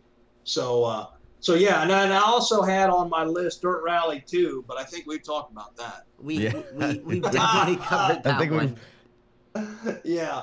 The other thing that I've seen too is that as time goes by, is how folks are getting more and more high-end gear. There's more and more suppliers of high-end gear. Folks are willing to, invest more money in this than just, like it used to be 10 years ago, you had a wheel on your desk and, folks start off that way, but you can quickly go down a rabbit hole. But there's a lot of good high quality stuff now out there where guys don't need to be cobbling it together DIY. There's companies out there that are manufacturing it now and good quality stuff, right. And that's a real big deal. And because the reality happens to be to get into real life auto racing, it'll cost you everything. Ridiculous amounts. We talk about that all the time. If you like this, and lots of guys like cars, this is for not a whole lot of money, you can certainly get a lot of realism in return, and a lot of good quality hardware too. This is something else I'm working on here, a wireless wheel. Ooh, wireless, you said? Yeah, it's I put out last year my Blue 32 Bluetooth controller. I should get you one of these. Yes. I should get you one of these, Shaun. I agree. This one has been designed to fit right in the middle of a 70mm bolt pattern, so you just plop it right in there like this, and it sits and hides right underneath, right in the middle of everything, so it doesn't get in the way. Very nice. So anyhow, that's but I am working on a new wheel. I got to work out the paddles, but yeah, just a Formula One wheel. That's it. Nothing else more than that. But and this is not a button box. This is a button controller. Right. Button box. Are you gonna have shifters on that? Yeah, paddle shifters. I got to put paddle shifters on the back of it. Okay. I got to work out how I'm going to do the design. Right. I've been overcome with this thing right now recently. It's gone through 10 revisions to make sure it gets bent right. Didn't come out like a big old bent mess, like a car wreck. Yeah, I can see that. That's the kind of stuff. Little small details are very important when it comes to that. Absolutely, it is. Yeah, especially when you're charging some money for it. Yeah. You better get it right. You better absolutely get it right. Yeah. So yeah, but yes, the other things. I mean, it's good to be in sim racing for the guys that are coming in new. I mean, it's massive. There's so many choices, and there's so your good. Options are so wide and varied, and not only that, we have a nice range, like you were saying. We have a nice range of options, even with the pricing. I can't believe, even since I've been doing it, and I haven't been doing it quite as long as you guys, it's exploded in the amount of choice that you can have. And even getting something that doesn't cost a lot, it's still a good piece of equipment. It gets the job done.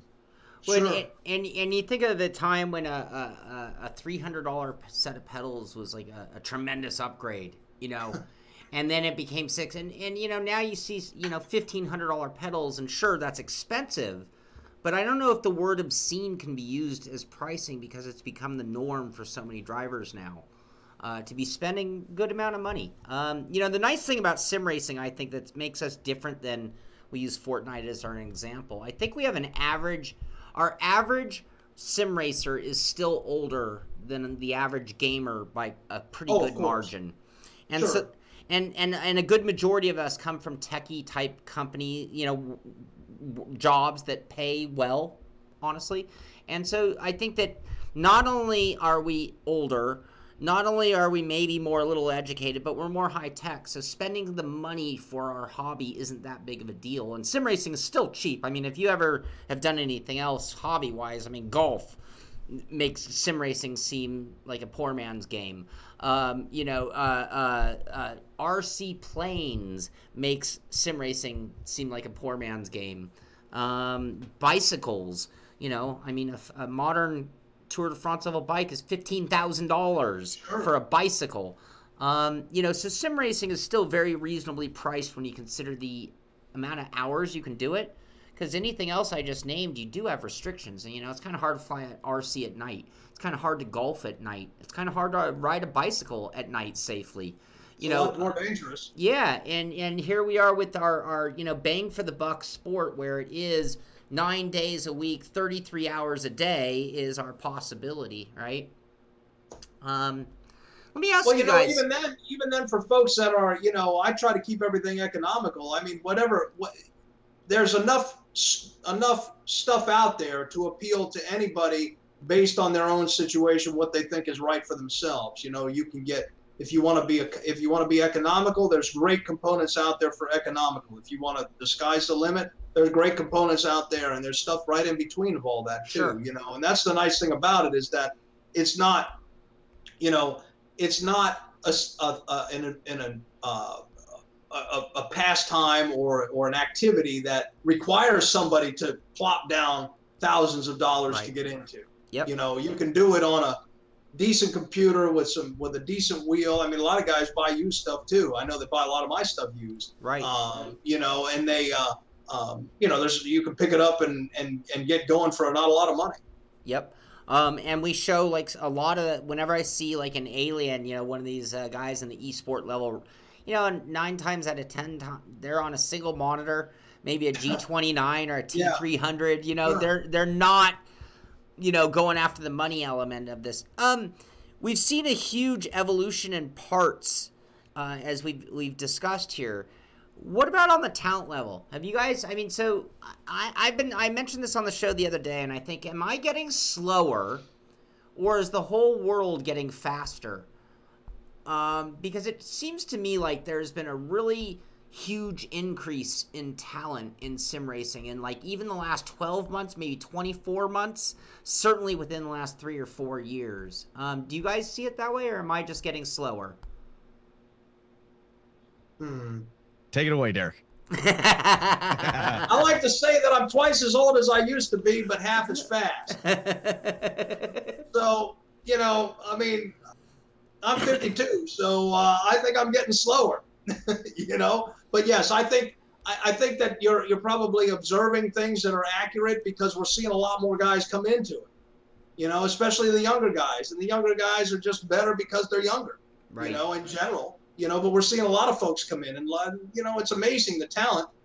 I was in a session last week or this week in the Ferrari Fixed on iRacing, and Atsi Kirchhoff got in there. Atsi's a pro. Yeah. And, you know, I'm doing all I can just to stay in the top 5 of the class. Atsi's blowing by everybody. 5 seconds later, he's already halfway around the track. You know, it's like, God, the guy just lapped me. I just lost my screen. Oh, there we go. Sorry about that. The guy just lapped me, and now he's almost about to lap me again. I haven't finished the lap. He just lapped me, you know? So, yeah, I think some of these guys, you know, yeah, there's a lot of talent coming in. I don't know how they do it, but, you know, I would think part of it's practice, part of it's latent ability, part of it's, you know, drive, you know? Yep. So forth and so on. But, yeah, I mean, it's part of it's practice. I mean, the way to get to be a pro is you got to work hard at it. Yeah, I don't have the stamina to sit in my rig that I used to have. So if I, you know, because I do vividly remember now, I had a different line of work back in the day. So when I'd go to work, you know, 9 to 5, let's just say, and I'd get home at 5:30 or 6, and I'd cram some food, and then I'd sit at my rig until, like, literally I'd look at the clock at like 1 or 2 in the morning, like, I better go to bed, I have work tomorrow. But I, you know, and it's like I would have done like 8 races or raced for hours and hours and hours consecutively, and I don't know if I can do that anymore. I don't think my back can handle sitting in the rig for that kind of extended period like it used to. So you're right. It could be that could be part of the youth factor. I wish you could steal or buy youth. I really do. Well, like I said, yeah, I know some folks who gladly go back in time. I think we all would. It's so, you know, enjoy it while you got it.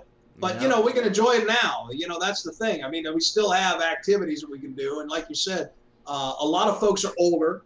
They have the means to do it. Mm-hmm. You know, like in my case, my kids are grown, you know, so I don't have the baby screaming anymore. My daughter, this was literally 25 years ago, she was a baby sitting on my lap. I'd be playing games, you know, flying a flight sim. She'd be on my lap banging on the keyboard, you know. But now, you know, nobody's, you know, the kids are not calling me.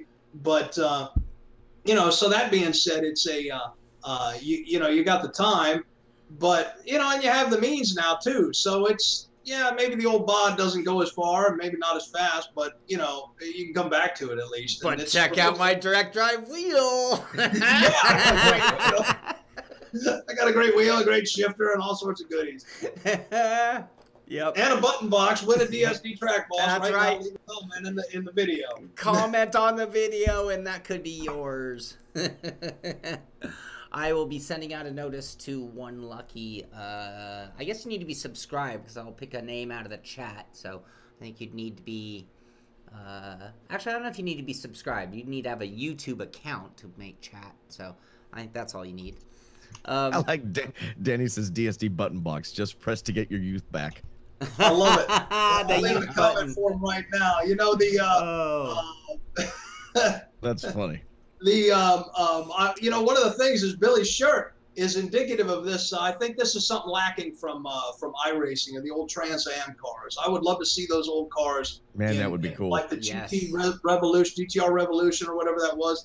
What did they call that? The Power and Glory mod for. There you go. Oh, yeah. that was I would the love best. to see that in iRacing. Boy, that would just everybody go crazy for it, because the demographic is there. Yep. You know, a lot of the younger guys would love it. The older guys that are a lot of the older demographic would go crazy for. I'd love to see some of these crazy old cars in there. That'd be great. That's that mod is so good that, like, the first thing that occurs to you is, man, I wish I had a shifter. Like, if you didn't have a shifter, the minute you fire that up, you're like, man, I need a shifter right now. I need a clutch. I need a shifter because now I'm doing it, you know? Yeah, absolutely. Yeah. You know, those are great old cars, and you know, they're a whole lot less complicated to set up, and they're a whole lot of fun to drive. Yeah. You know, I think that would be probably. They sound cool. They're not so locked to the track. You're gonna get some sideways action. It's gonna require throttle control. It's gonna require just car control in general. I mean, I would love it. That would. I think a lot of guys all over it. I think a lot of guys would. I really do. I think it'd be popular. Yeah. You know, I think it would really be popular. And then the young guys love the drifting. I think, you know, who knows? Maybe we'll see drifting in iRacing one day. You know, it's a totally different type of racing. Right. But, you know, drifting would be fun too. You know, the young guys with their tuner cars and all that. That'd be a good time as well. Yeah, it's so amazing because we're, you know, in a virtual environment. The possibilities are so wide open. I mean, you think about, you know, mods that for a Can-Am series and stuff like that have been made. And can you imagine having, you know, accurate Can-Am cars? Oh yeah. In something like an iRacing or officially done by an R Factor, like a Studio 390, something like that, where they're officially done. Those things. The one funny thing I always thought was interesting when I would do the show with John Sable at Inside Sim Racing, there is a split, I think, where he was not very interested in the older cars. So I grew up with, you know, I'm an 80s kid, so I grew up with all this stuff. So, but we were into racing, so I went backwards too. Right. I looked at the Trans Am series. I looked at the Can-Am series. I looked at all the, you know, I was at the peak of the Group C era. Well, what fed the Group C era? And then you start to get into the 917Ks and all that. So I love that stuff as well. Well, John is 9 years younger than I am. Right. Right. So there's an interesting split at some point where I would hope that the younger generation would still be interested in the history of motorsport like that. I don't know if it's there, but I'm all in for it. No, I think love those cars. I think the youth come in and it's like, what do you mean I have to shift? You know, I mean, how many cars can you even buy a stick shift in anymore? You know, I don't know. They're all paddle shifters, or they got a knob in them now. Yeah, I mean, so it's like, and I would think that is going to continue to evolve. You'll get the ones who had fathers. You'll know the guys who had real gearhead dads, because they'll be the youth who are into the old school because their dad gave them a good training. And I'm not trying to take away from other parents. They learned how to drive. They learned how to drive in their dad's '72 Pontiac GTO. Actually, I forgot. I'm not allowed to talk about children on the show anymore. It's been banned in 32 states. So yeah, I got, it's my Trans Am day. I don't know if you guys can see the Trans Am mug and the whole thing. I love the older cars just as much as I love the newer cars. I think they both have their benefits. I love, you know, the go fast stuff, and I love the stuff that slides around, and I always seem to do a little better with stuff that's a little ill handling. So well, you know, I see it too from a business standpoint, that it would make perfect sense for iRacing because the demographic is there to support it. Yeah, there's a lot of young folks there, but there's also still folks that are in their 30s, 40s, and 50s, and even 60s. Some guys are in their 70s. You know, that I think it would be well received. You know, that old and they've already. It's not like it would be setting precedent. They already put that old Lotus in there, that crazy old Lotus. So it's not a precedent. It's already been there. They've already done it. Yeah, we've got the Audi, the GTO Audi in there. Absolutely. Yeah, that Nissan too. What a great car that is. That's good to drive. So they've already done it. So they just need to do more of it, because I can see that it would be, something that would be well received, And then Can-Am too. Those cars in Can-Am were great with massive fat tires on them, big huge engines in them. Oh. I mean, just a steering wheel, big tires, and a huge engine and go. Yeah. Yeah, I mean, again, I'm a fan of the, my dad has always instilled in me, the history of motorsport, because he raced, and I like the, I like the 70s. I wasn't born in the 70s, but I love the 70s F1 cars. Right. And I don't go too much further past that, but I love the 70s. I remember the 70s. And so then, the 80s and the 90s. So it's like, it's got to be tough as a business to try to figure out what your members are going to buy, and not only buy, but stay engaged with, especially like a service like iRacing, where we can see that the 90, the Audi and the Nissan, they don't get from that first, launch in that season, they really don't get the numbers that they did in that very beginning. So that's indicative for a lot of cars that are difficult to drive. It's unfortunate, but I getting the business side out of the way, I still would love to see it. Yep. Yeah. Yep. Yeah. The business, there's hurdles, obviously. Certainly respect that I think we're all guilty of saying, man, I wish they would do this. I'm sure that they say it about me. They wish I would do things, but again, it has to make business sense. I can imagine what they wish I'd do. Win a track boss. How's that? Let's go back to the You are good at that, Derek. Yeah. So, but yeah, it's, but as far as from if we had a wish list, I think the older cars personally would be a good one. I really do. I think they'd be really well received. And that's, on the road side, on the oval side too, those old 80s, 70s, NASCAR, the guys would go crazy for it. Yep. Again, I think it would be so cool to get the 80s and even the 90s stock cars. Sure. With how they, relatively, again, primitive, how they are. And can you imagine? Okay, so we're talking about cars. What about road courses and ovals that no longer exist? Right. Sure.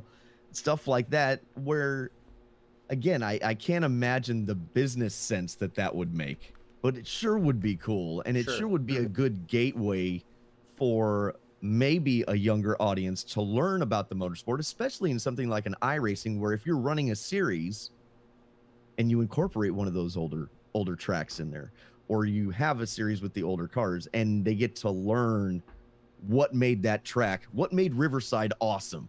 Right.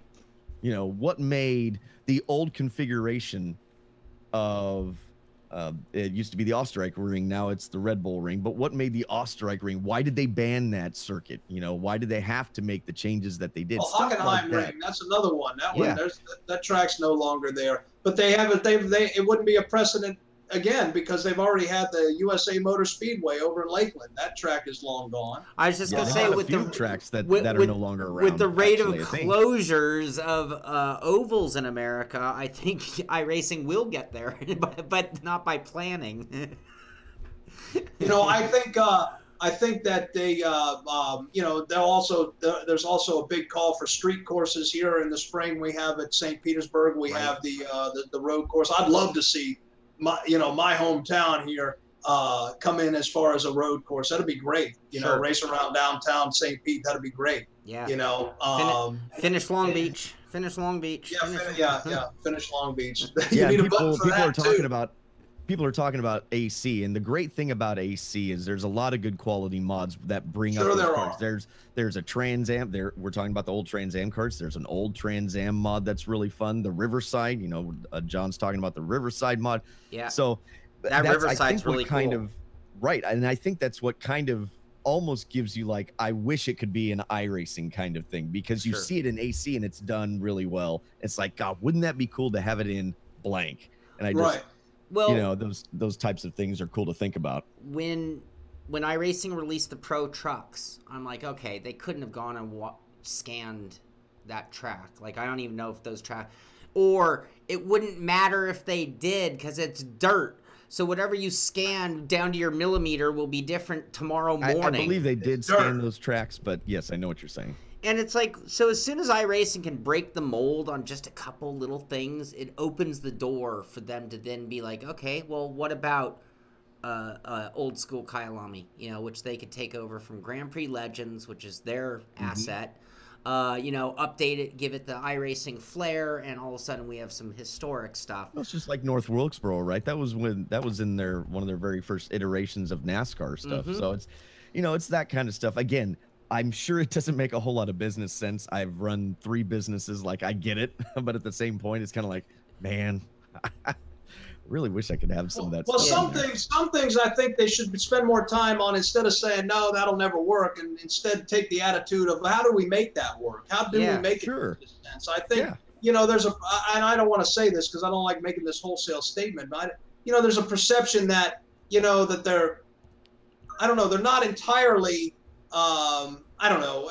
I think that they should spend a little more time focusing on, I don't know, getting information from the community, finding out what they want, spending more time engaged. And I know it's hard as a developer. You're damned if you do, damned if you don't.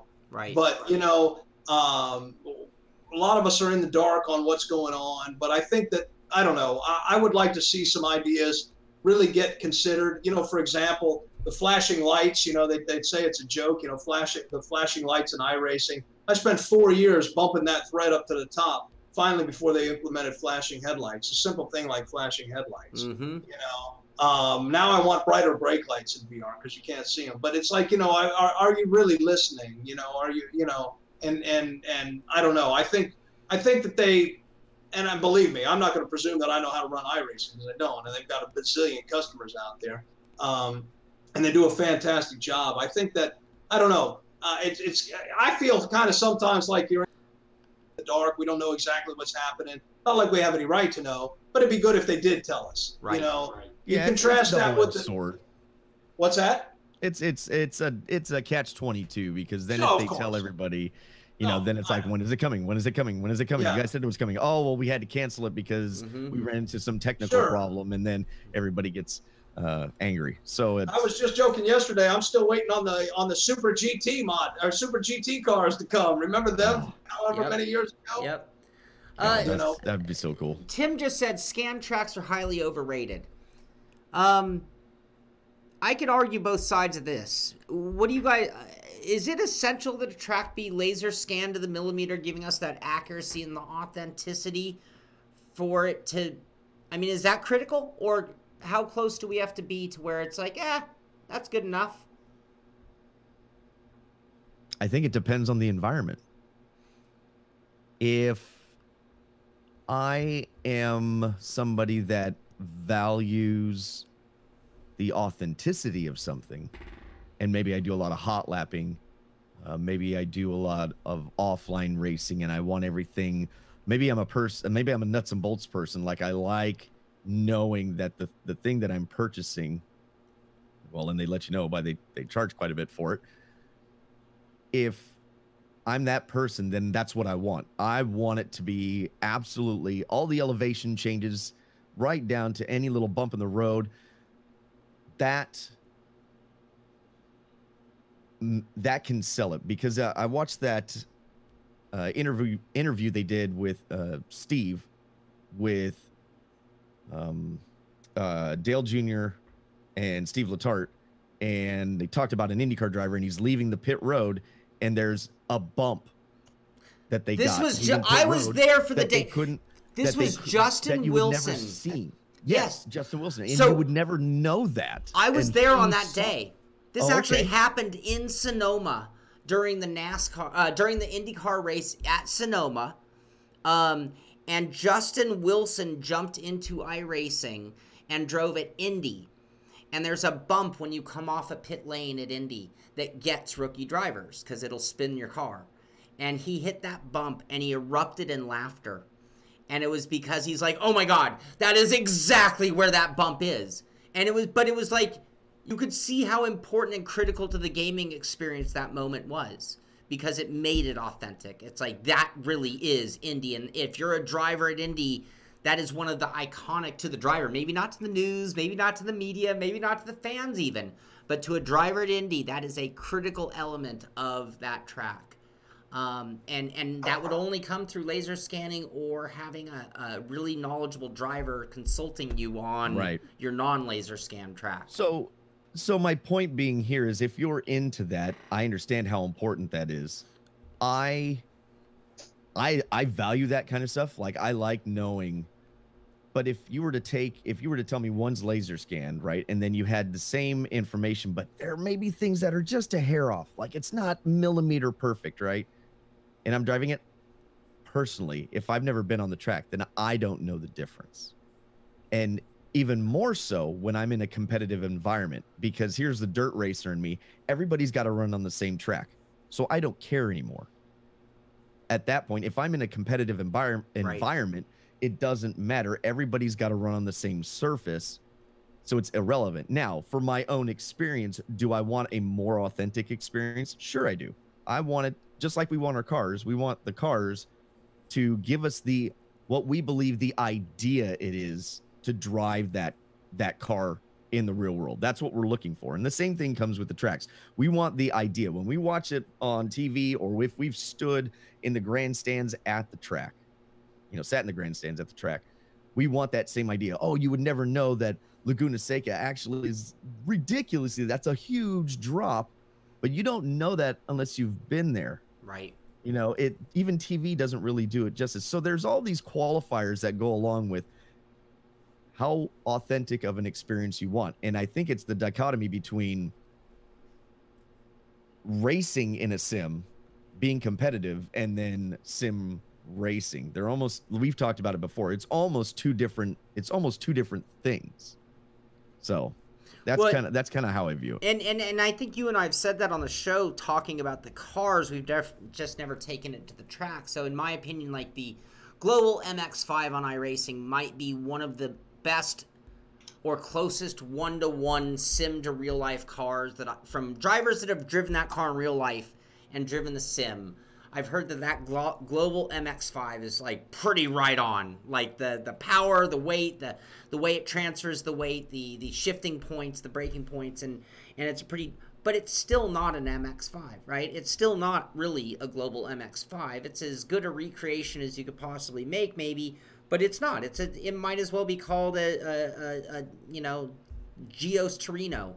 It's irrelevant other than it looks like it, because it isn't it. And the tracks are really the same thing. As much as we want it to be Laguna for real, and as much as they might laser scan it down to the millimeter, well, Laguna is a living, breathing entity, and it rains and it gets hot. Well, John Hill just made a comment about how the road course layout has changed in Indy, and now we don't have that anymore. Right. So again, we've laser scanned something that's no longer valid. Yeah. And when tracks deteriorate over time, it's capturing a snapshot. Yes.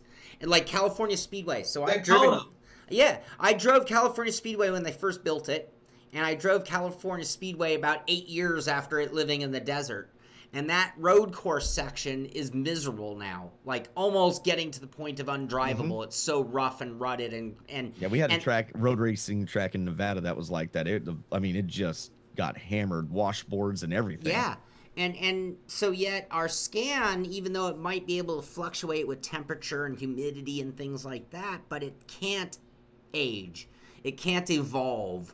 And that's why I kind of laugh at the concept of even laser scanning a dirt track, because it's like, well, other than like even the camber of the corner might change, so yes, you can get the ribbon layout accurately, you can get the elevation changes, but come on, even a corner that was once flat might start developing a little camber 3 years into its dirt use, as people have worn out the inside line and built up the outer line.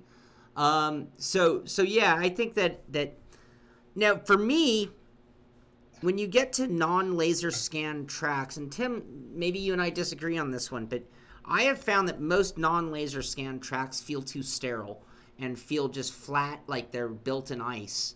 And I don't mean slippery, but that they like are frozen sheet, that they're just, they're going to be that smooth. And I'm like, well, that doesn't, I've never driven a car on any track where it was that lifeless, and just no feeling whatsoever being transmitted from the tires through the wheel when you're going down a straightaway even. And so that's the area where I feel like laser scanning has been a big advantage. It's not that constant just noise, but that if there are bumps like Sebring, you know, where like, you know, ba-bum, ba-bum, ba-bum, you know, Sebring can be a nightmare at times. And so I've never driven in real life. This is me going based on what I've heard. I've never driven that track. But I just love the fact that the noise that we're getting is accurate to the snapshot of the day they scanned it, because I'm not even convinced the ba-bum. Well, Lime Rock is another one. Right. You know, Lime Rock is a track in iRacing that's still when it was back when they scanned it back in 08 or whenever it was. You know, Lime Rock has been resurfaced, and Lime Rock has a totally different layout if you go up the uphill and all that. You know, there's different layouts that iRacing doesn't have. Daytona's another example. Yep. I think that laser scanning is essential because you want the nuances, but you can't let the tail end up wagging the dog. I mean, there's a business to run. It is a simulation. Sure. You know, there are elements you're going to have to jettison just by virtue of the fact that it's a simulation. Mm-hmm. You know, and there's and I think that you know, you could be, and I'm not saying that you know they shouldn't do laser scanning. I think it's great, but there's a lot of other information out there through topological data, through other types of data that exists, survey data, where they can accurately recreate a venue, where the laser scanning is just one more element of that, you know. And there are companies out there that will scan now. iRacing doesn't send it to you. Right. This is, you know, the LiDAR exists for all these things. You know, the Formula One teams are doing their own tracks. You know, this is an industry now. The data exists. All they have to do is just work with it. Now, that might be part of iRacing's workflow, is that they've got to work in a proprietary manner where they have to deal with their own data and process it their own way, that they might not be able to take somebody else's data and plug it right into their workflow. I don't know. Right. You know, but I think it's necessary, but not to the degree that we are going to be hamstrung or limited by it. You know, we can't have the tail wagging the dog. Absolutely. Well, yeah, I mean, again, we talk about classic stuff. They obviously can't go out and laser scan a Sure. riverside, but Sure. you know, you can take informational photos, and you can listen to drivers and people talk about what was there, what to look for, and you know, you can. All this is the best approximation we can possibly get. Right. It's a simulation. We are not. You can't. There are still things that sim racing can't replicate. So it's all the best approximation determined by the program that you know, the software that you're using, and the engines that they're using to make the development, and all this kind of stuff. So, I, for one, I like the idea of laser scanning, but I would agree with Derek that I don't want it to impede the process. Right. Of getting us tracks that we can enjoy. Sure. And if there's a difference in price, so be it too. Like if we using iRacing as an example, or you know, places that are charging for their content, but it's like, cool. Well, maybe it's a different price for a laser scan track than it is for a non-laser scan. You know, if it costs them more. I don't know if it does. It might actually be cheaper to produce the laser scan track by the time your software has done a lot of the work. iRacing says that their tracks cost, you know, they were talking about Loudon, and it was like, I think they said 250 or 200,000 or something in that neighborhood that it costs to, you know, do that track. I was like, wow. That's very steep, it seems. And modders are doing the same kind of thing at home. That's what I find perplexing sometimes. Right. I would not disagree. You look at... Is it 250,000 times better than free? No. You know, is it? No. I'm not sure, you know, and I'm not, I don't know. I think that, yeah, it's great, and they're charging money for it, and they have licenses, and we don't know where that $250,000 went. Was $20,000 on development and the other $230,000 paying as a license? Right. You know, who knows? Right. Yep. You know, but I know this, there are plenty of modders out there that do this from home, do it as a labor of love, and our tracks are really damn good. Mm-hmm. You know, they're as good as what you get in iRacing. Are they laser scan? No, but I'm not going to know a millimeter or two. You know, and believe me, I'd love to see the ability. I've gone to iRacing before. They don't do it. Be able to put my DSD billboards up on all the tracks. Right. I'd love it if everybody could see it. You could see the other guys in some of these other sims. You got their banners and flags hanging all over the place. Yep. You know, I think suppliers, and it's not just me who feels this way. No. You know, Bernie at AFW and the other guys. You know, we've got other folks that are manufacturing stuff. The folks in Germany. You know, everybody'd love to have their banners and billboards in there. That'd be great stuff. You know, they want to make more money. I mean, here's a way to do it. Yep. You know, but yeah, the modders. You know, why isn't a modder can recreate like the Power and Glory mod? It's a team of modders, but you know, how is it that they can do it? But you know, iRacing is saying, well, it's a $250,000. Real quick, Leo I couldn't think of the name, but Leo's talking about drones with the LiDAR have helped a lot. And so if you look in AC, Watkins Glen, Mosport, there's these tracks in there, like Derek was saying, that they are done. They're incredible. Sure. They are incredible. And it's a 1 or 2 person team working on this. You know, you don't have a dedicated team of a handful of people, you know, and doing that. And they were iRacing's talking about how they farm out a lot of the external track assets to other people's, and they're the ones that take care of the actual track itself, you know, whatever. It's just, it sounds impressive, right? But the end result doesn't seem to justify what's going on. I don't know. I appreciate the length and the depth of detail that they get into things, but sometimes I really think that on their side inhibits what they're really capable of doing, because there's a lot of talented people over there. They do great work. When I was working with them, when we were doing the dirt stuff in the beginning, I mean, those guys are putting in ridiculous hours. Right. There's no, I don't question anybody's, you know, the way they work on something as far as the amount of time that they're putting in, but now, maybe there's a little quicker way to do things. I've always thought that iRacing should have a beta version where they could charge an annual fee and they just pump out cars, no license or anything. We'll call it the whatever, you know, the like it looks like Billy has a 73 Trans Am on his. We'll call it the 73 Trans Ram, you know, and just pump it out there. No licenses or anything, but and just everybody knows it's beta. Yeah. If something's wrong, you know, we'll do our best to fix it. But I think they can do it. You know, I mean, huh? I'm just the Farfignugan? No, the War Wagon. It's the Volvo wagon that we race. I don't know. You know, and again, if money were no object, you know, what would they do? But I mean, like KA Sim Racing says, like Live for Speed does with their cars. I mean, you know, they're fantasy cars and fantasy tracks. You know, I know it's iRacing. Automobilista has, though, and then people don't buy it because you don't have officially licensed whatever. Yeah, so we talked about that. Yeah, it's a perception thing, unfortunately. And you know, if it came as part of the service, English is hard. If it came as part of the service, then it'd be great. They do have testers. They have beta and alpha testers.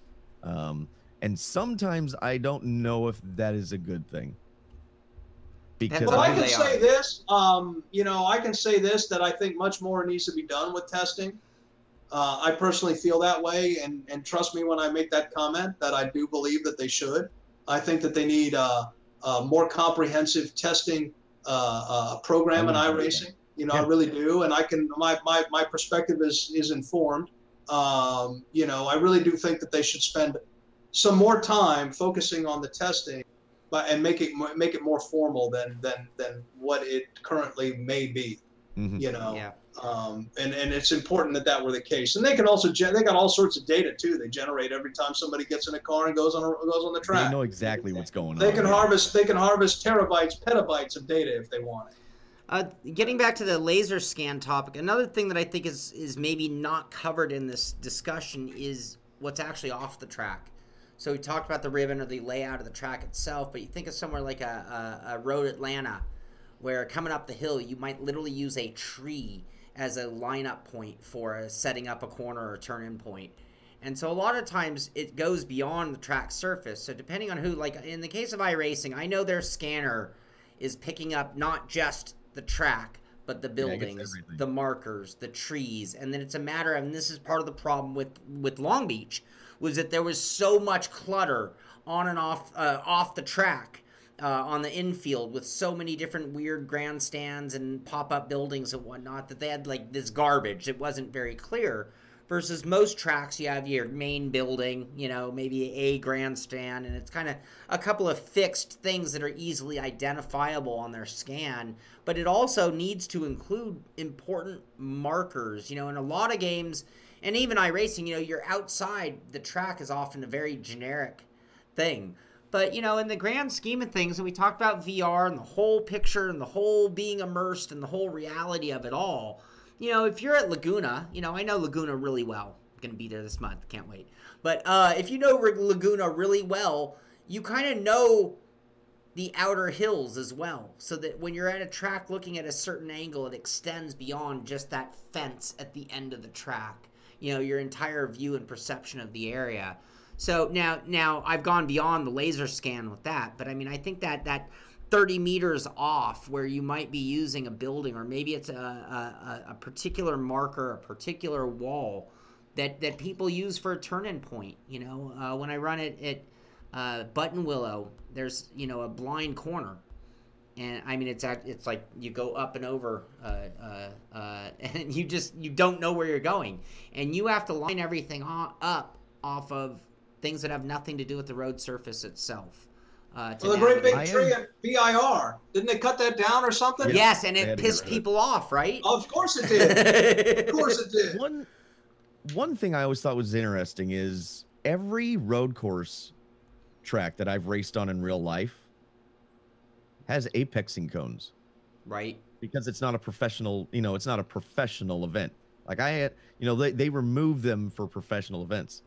But there's apexing cones when you were racing. Right. When did those cones get added to Laguna? I've ever been to, every road course I've ever raced on has apexing cones.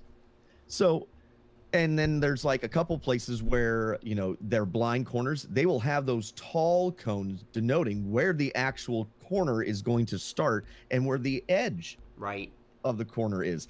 And I always thought that was a tool not being utilized for people that were learning a track, because somebody brought up GT Sport. GT Sport actually does that. Now, when they get to the pro level, when we're talking like the very upper end, then yeah, get rid of those cones, get rid of those, all that stuff. Because if we watch the races on TV, they don't have that. Right. But all the rest of those events, if you go run a NASA race or an SCCA race, like any of the lower level stuff, most of every track that I've been to, and it's probably not at every track, but every track that I've been to, they have apexing cones to help people. Yeah. They don't want people off in the dirt. They don't want people, you know, making these mistakes. Sure. I just raced at Laguna on iRacing and noticed the cones were out. And I was like, when did that happen? And it had the turn-in point, it had the apex, and it had the rollout point. 3 cones per corner. I'd like to see better brake markers, something you can actually see in VR. Yes, yes. The VR, it's just 3 white ball. I can't read the numbers. I can't. It's like it's so. It's terrible. If it's somewhere like a Monza or a Le Mans, where you might have 6 brake markers, I literally have to count them all. You know, because I can't read them. They're awful. They need to be bigger, much bigger, and brighter brake lights. Oh, very cool. Well, we know they can make improvements. We know. And we say that across the board. It's not singled out. I mean, the laser scanning got us down the iRacing path, but a lot of what we covered there is really applicable to all of the sims. You know, and I guess this gets back to like the beta testing and how many people are testing. And it's like, well, when you can get the feedback of real drivers who really do know, and they're like, look, that tree needs to move over 3 feet because I'm missing the corner, and that tree is what I use to set the corner up. Or, you know, the bump at Indy, and knowing that it's there to give it a certain authentic feel to anybody who's actually driven the track in real life. And, you know, and then the trickle down for us who haven't is just sort of going on the hearsay of what we hear from others with more education, I suppose. But those are distinctly different from a few millimeters down around turn 9. Right. You Yes. know, I mean, those are. I would actually go as far as to say those are material nuances to the track itself. That's the personality of the track, like the tree at VIR. Right. That's a personality. But like Billy said about that bump at Indy, it's gone now. Right. So, you know, it's gone now. And you know, just like the tree at VIR is gone now. Mm-hmm. You know, I think that I don't know. I don't think we need to be as accurate as they are. You know, a millimeter, does it really need to be a millimeter? Is anybody going to really see a millimeter? No. Or, for example, 2-pass trees in iRacing. Is anybody really looking at the trees? Right. Well, and that's my argument for setups, by the way. We start making setups so granular, and I know from racing cars and setting up cars in the real world, you don't do that. This now, when we're talking about air pressures, that's different. But there are certain things in a sim you're not going to feel. And so when you give us 1,000 adjustments, I'm being sure, and there's about that in some of the cars. Yeah. But I mean, you know, you have all these adjustments, and theoretically, yes, you can make all those adjustments on the real car. We never do. Usually our adjustments are in this narrow box. And because usually, you know, if you're a NASCAR team, you have different cars, right? You have different cars for different types of tracks. So your setup box is very small. Right. And when you're racing your GT cars, again, your setup box is relatively narrow. Even if you're doing like a high downforce track versus a low downforce track, we don't need this large breadth of setup options. It just makes it easier to break the system. In the same way we're talking about, you know, finding out that, you know, the curbing in turn 9 is, like Derek said, 9 millimeters too far to the right. Are we ever going to know that? I mean, I don't know that we are. Right. I'm not even sure that people who have thousands of laps on the real life track would be able to detect 9 millimeters, you know, in terms of switching to the sim. In real life, they would. If you moved at 9 millimeters in real life, they would know. So if you did 1,000, but in the sim, I don't think they'd pick up on the difference. And how much creative license or fudge factor do they include into the scan and into all these things to make it work and push it out the door and sell it? That's another question. There has to be. Yeah, you know, there has to be. You know, what realism is being jettisoned in an effort to be able to push it out the door? Yep. And that kind of takes all of that perfection, throws it out the window. It's like, well, then you can start at 70 instead of 100%. Because if you're going to fix it with 30% fudge factor, then you didn't even need to start with goal that none of us will really know, only they know. But, you know, again, you have to make adjustments out of practical, you know. No, I know. I did the development on the dirt. I know. That's you know, I go and measure this thing in one of the CAD packages I use, and it's 100 and whatever it is, 188.5 millimeters. Well, exactly. Well, is it exactly? No. You know, it's going to be pretty close, right? But you know, does it matter? No, not really. You know, it's going to be as accurate as it is. I mean, it's pretty damn accurate. But, it's within the tolerances. Well, within the tolerances. But the point I'm making though is that, you know, they have to make adjustments, and if you're inside of that window where your accuracy is already in your margin of error, well, why bother with it in the first place? Yep. They already do such a good job, right? Let's you know, you guys have already got the template. You've already got the way to do this accurately figured out.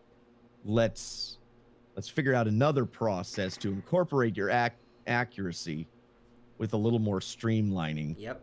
And get things out the door so that they can be, in my opinion, tested more. And that's a whole nother thing. We've kind of, I know we're going long, but we've bounced around with the beta testers thing. And the one thing, the problem I found with beta testers is these are people that are usually within the ecosystem already of said game. Mm-hmm. So they do not look, again, we were talking about this earlier, they do not look at it with an outside perspective. So when I jumped in and I'm helping with the dirt, it is interesting to listen to people come to terms with something they are not familiar with, because they think it should be one way, and then I'm like, that's not right. That's not how that works. Right. And they're like, well, what do you mean? And it's like, so that goes across the board. You have people that it's in their, they have pro people in there. It is in their best interest to keep the things as like to what they are doing so that they remain fast. It is also in the best interest of the people that are within the sim itself to keep things going like they are, because they are familiar with how those things operate, so that they can still be good at the sim that they're driving. So there you have all these back and forth. Do you cater to your audience? Do you cater to a more authentic experience? Where is, at some point those all converge into one, you would hope.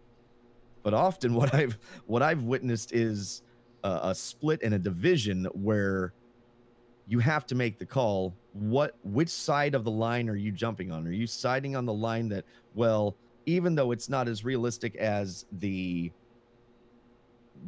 guys that do this in the real world are talking about, do we use our beta testers as the baseline is what everybody's going to feel like this is like? But anybody new coming in is going to go, well, that doesn't make sense to me because I'm not familiar with how your tire model and your physics engine work, when I know this is how it works. So a good example is the Porsche, the Cup car that came out. That was one of the best convergence of everybody coming together and understanding what that Porsche drives like. It's one of the, in my opinion, it's one of the best road racing cars in iRacing. Okay. I think that's evident because they had an actual sim racer that was a Porsche Cup driver in the real world that could convey to the beta testers and the engineers what exactly was going on with the Porsche, how you drive it. He literally sat there and explained, he explains how to drive the car. Prior to that, if you had not had that knowledge, you would have said the Porsche doesn't drive like that. Right.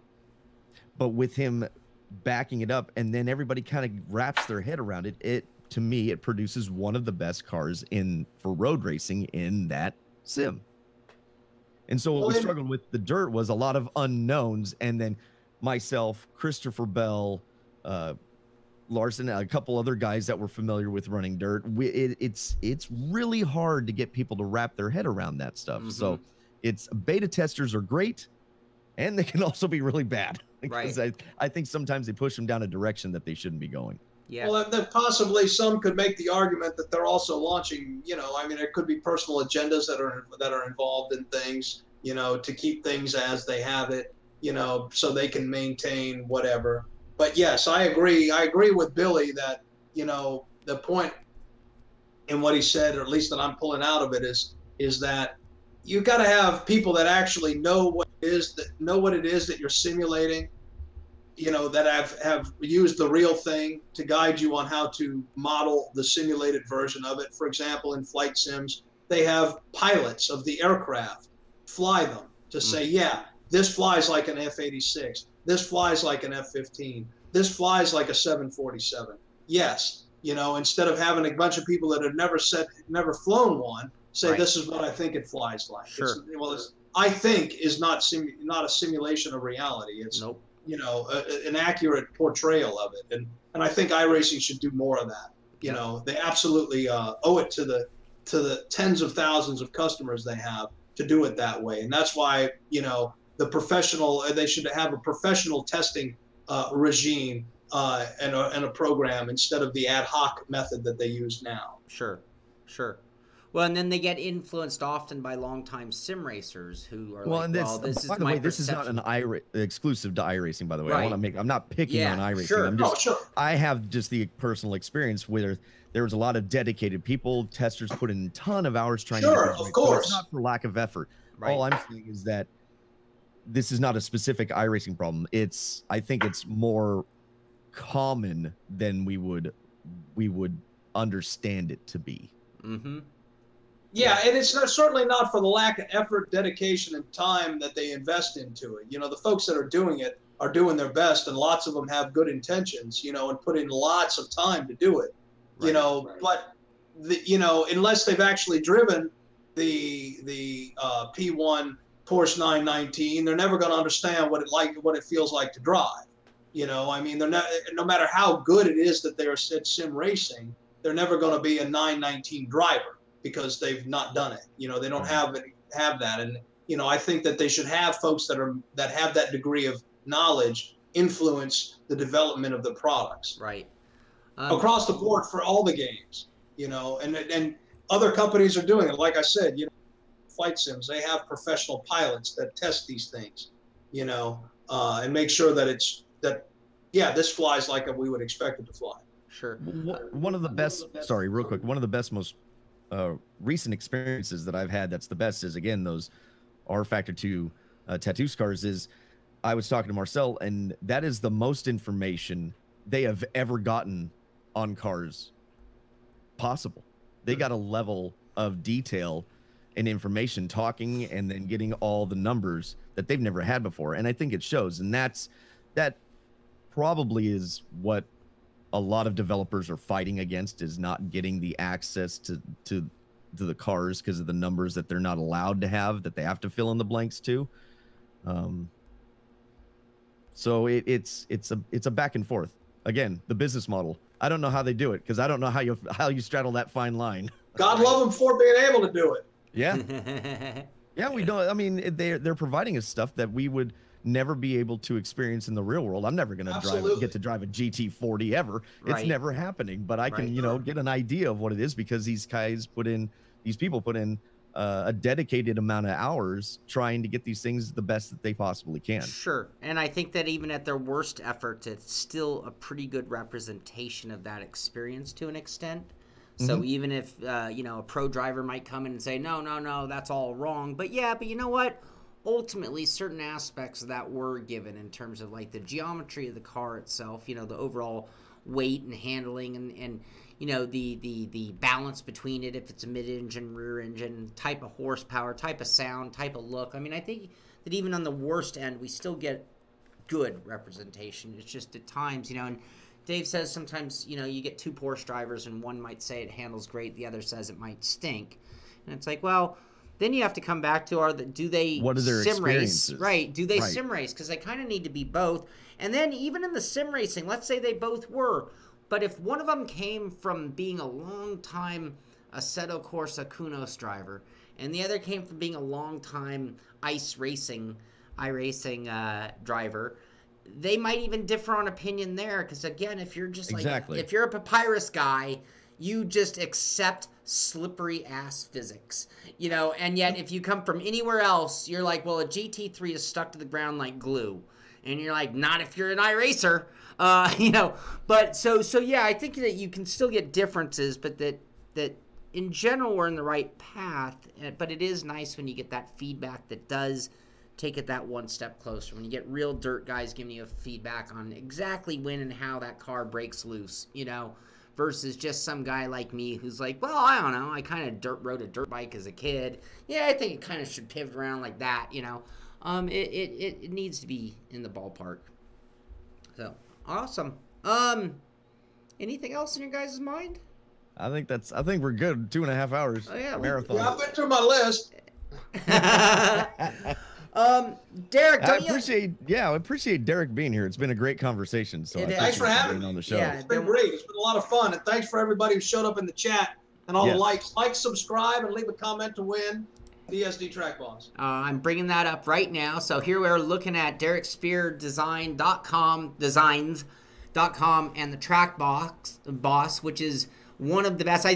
Anybody who's a long-time sim racer has probably had a Track Boss or seen one on their friend's rig. Everybody's got one. It's called the Track Boss Classic now because it's, you know, 10 years old almost.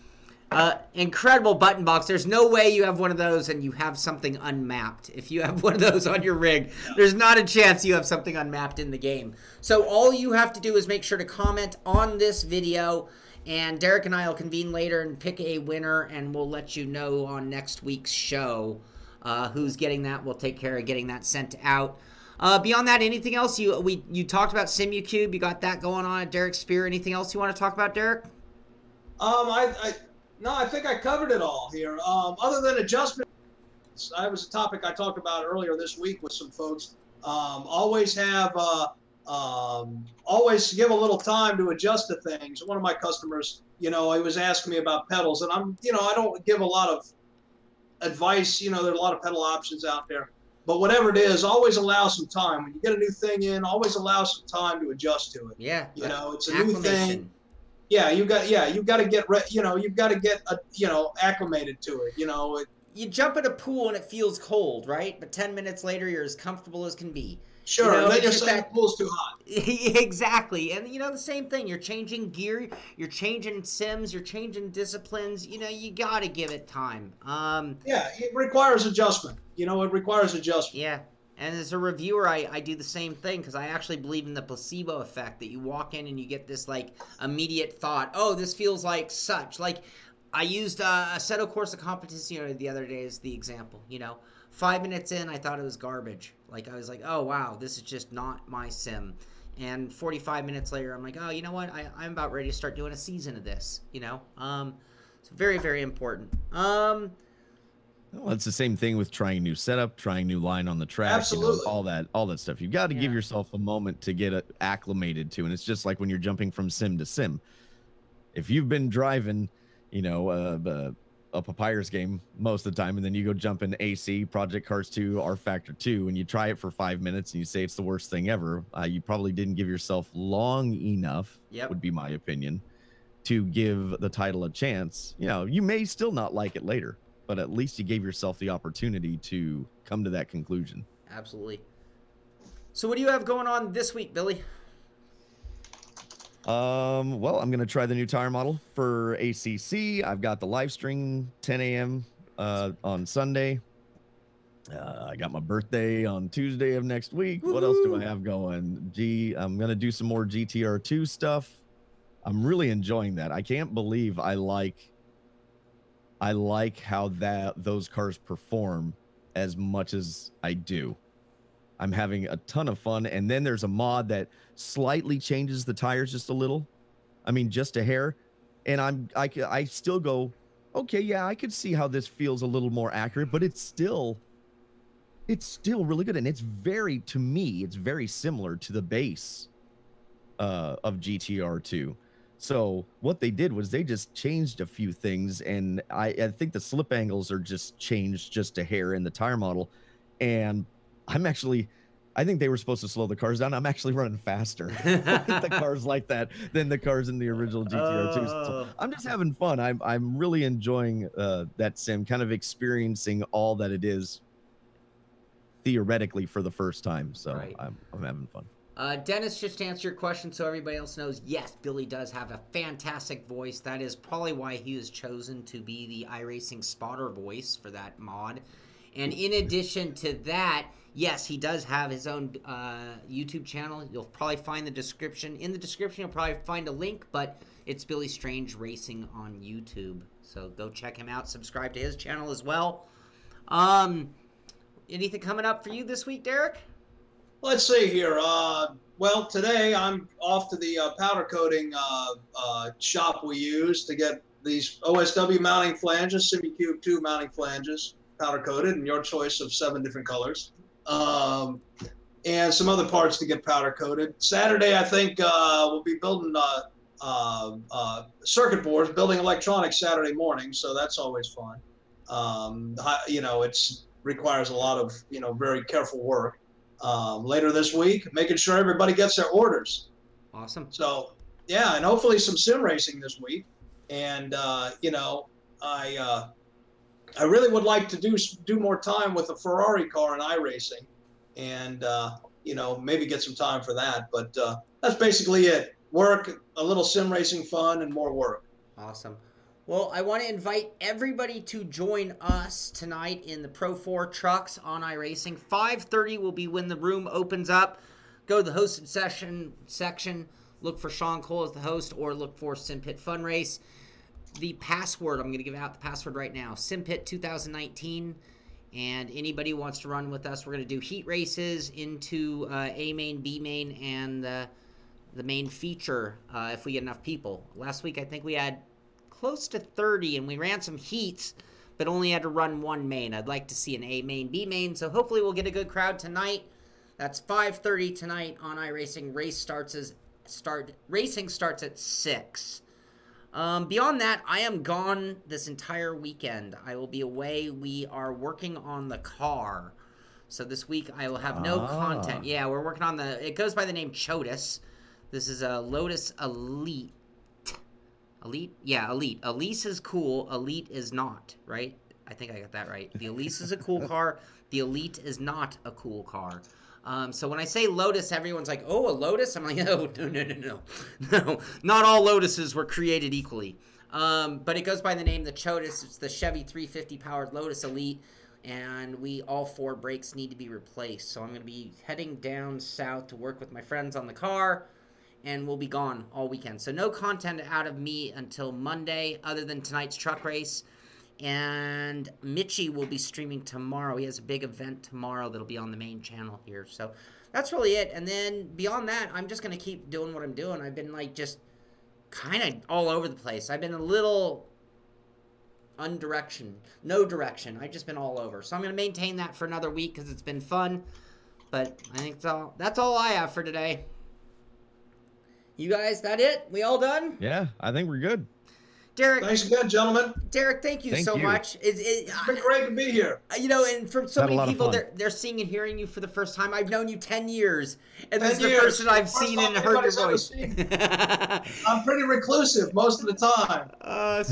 Hey, everybody's had a great time. I mean, everybody in chat has really enjoyed you being here. And again, we appreciate you coming on the show and just supporting our hobby with all of your great gear. Absolutely. Thank you again.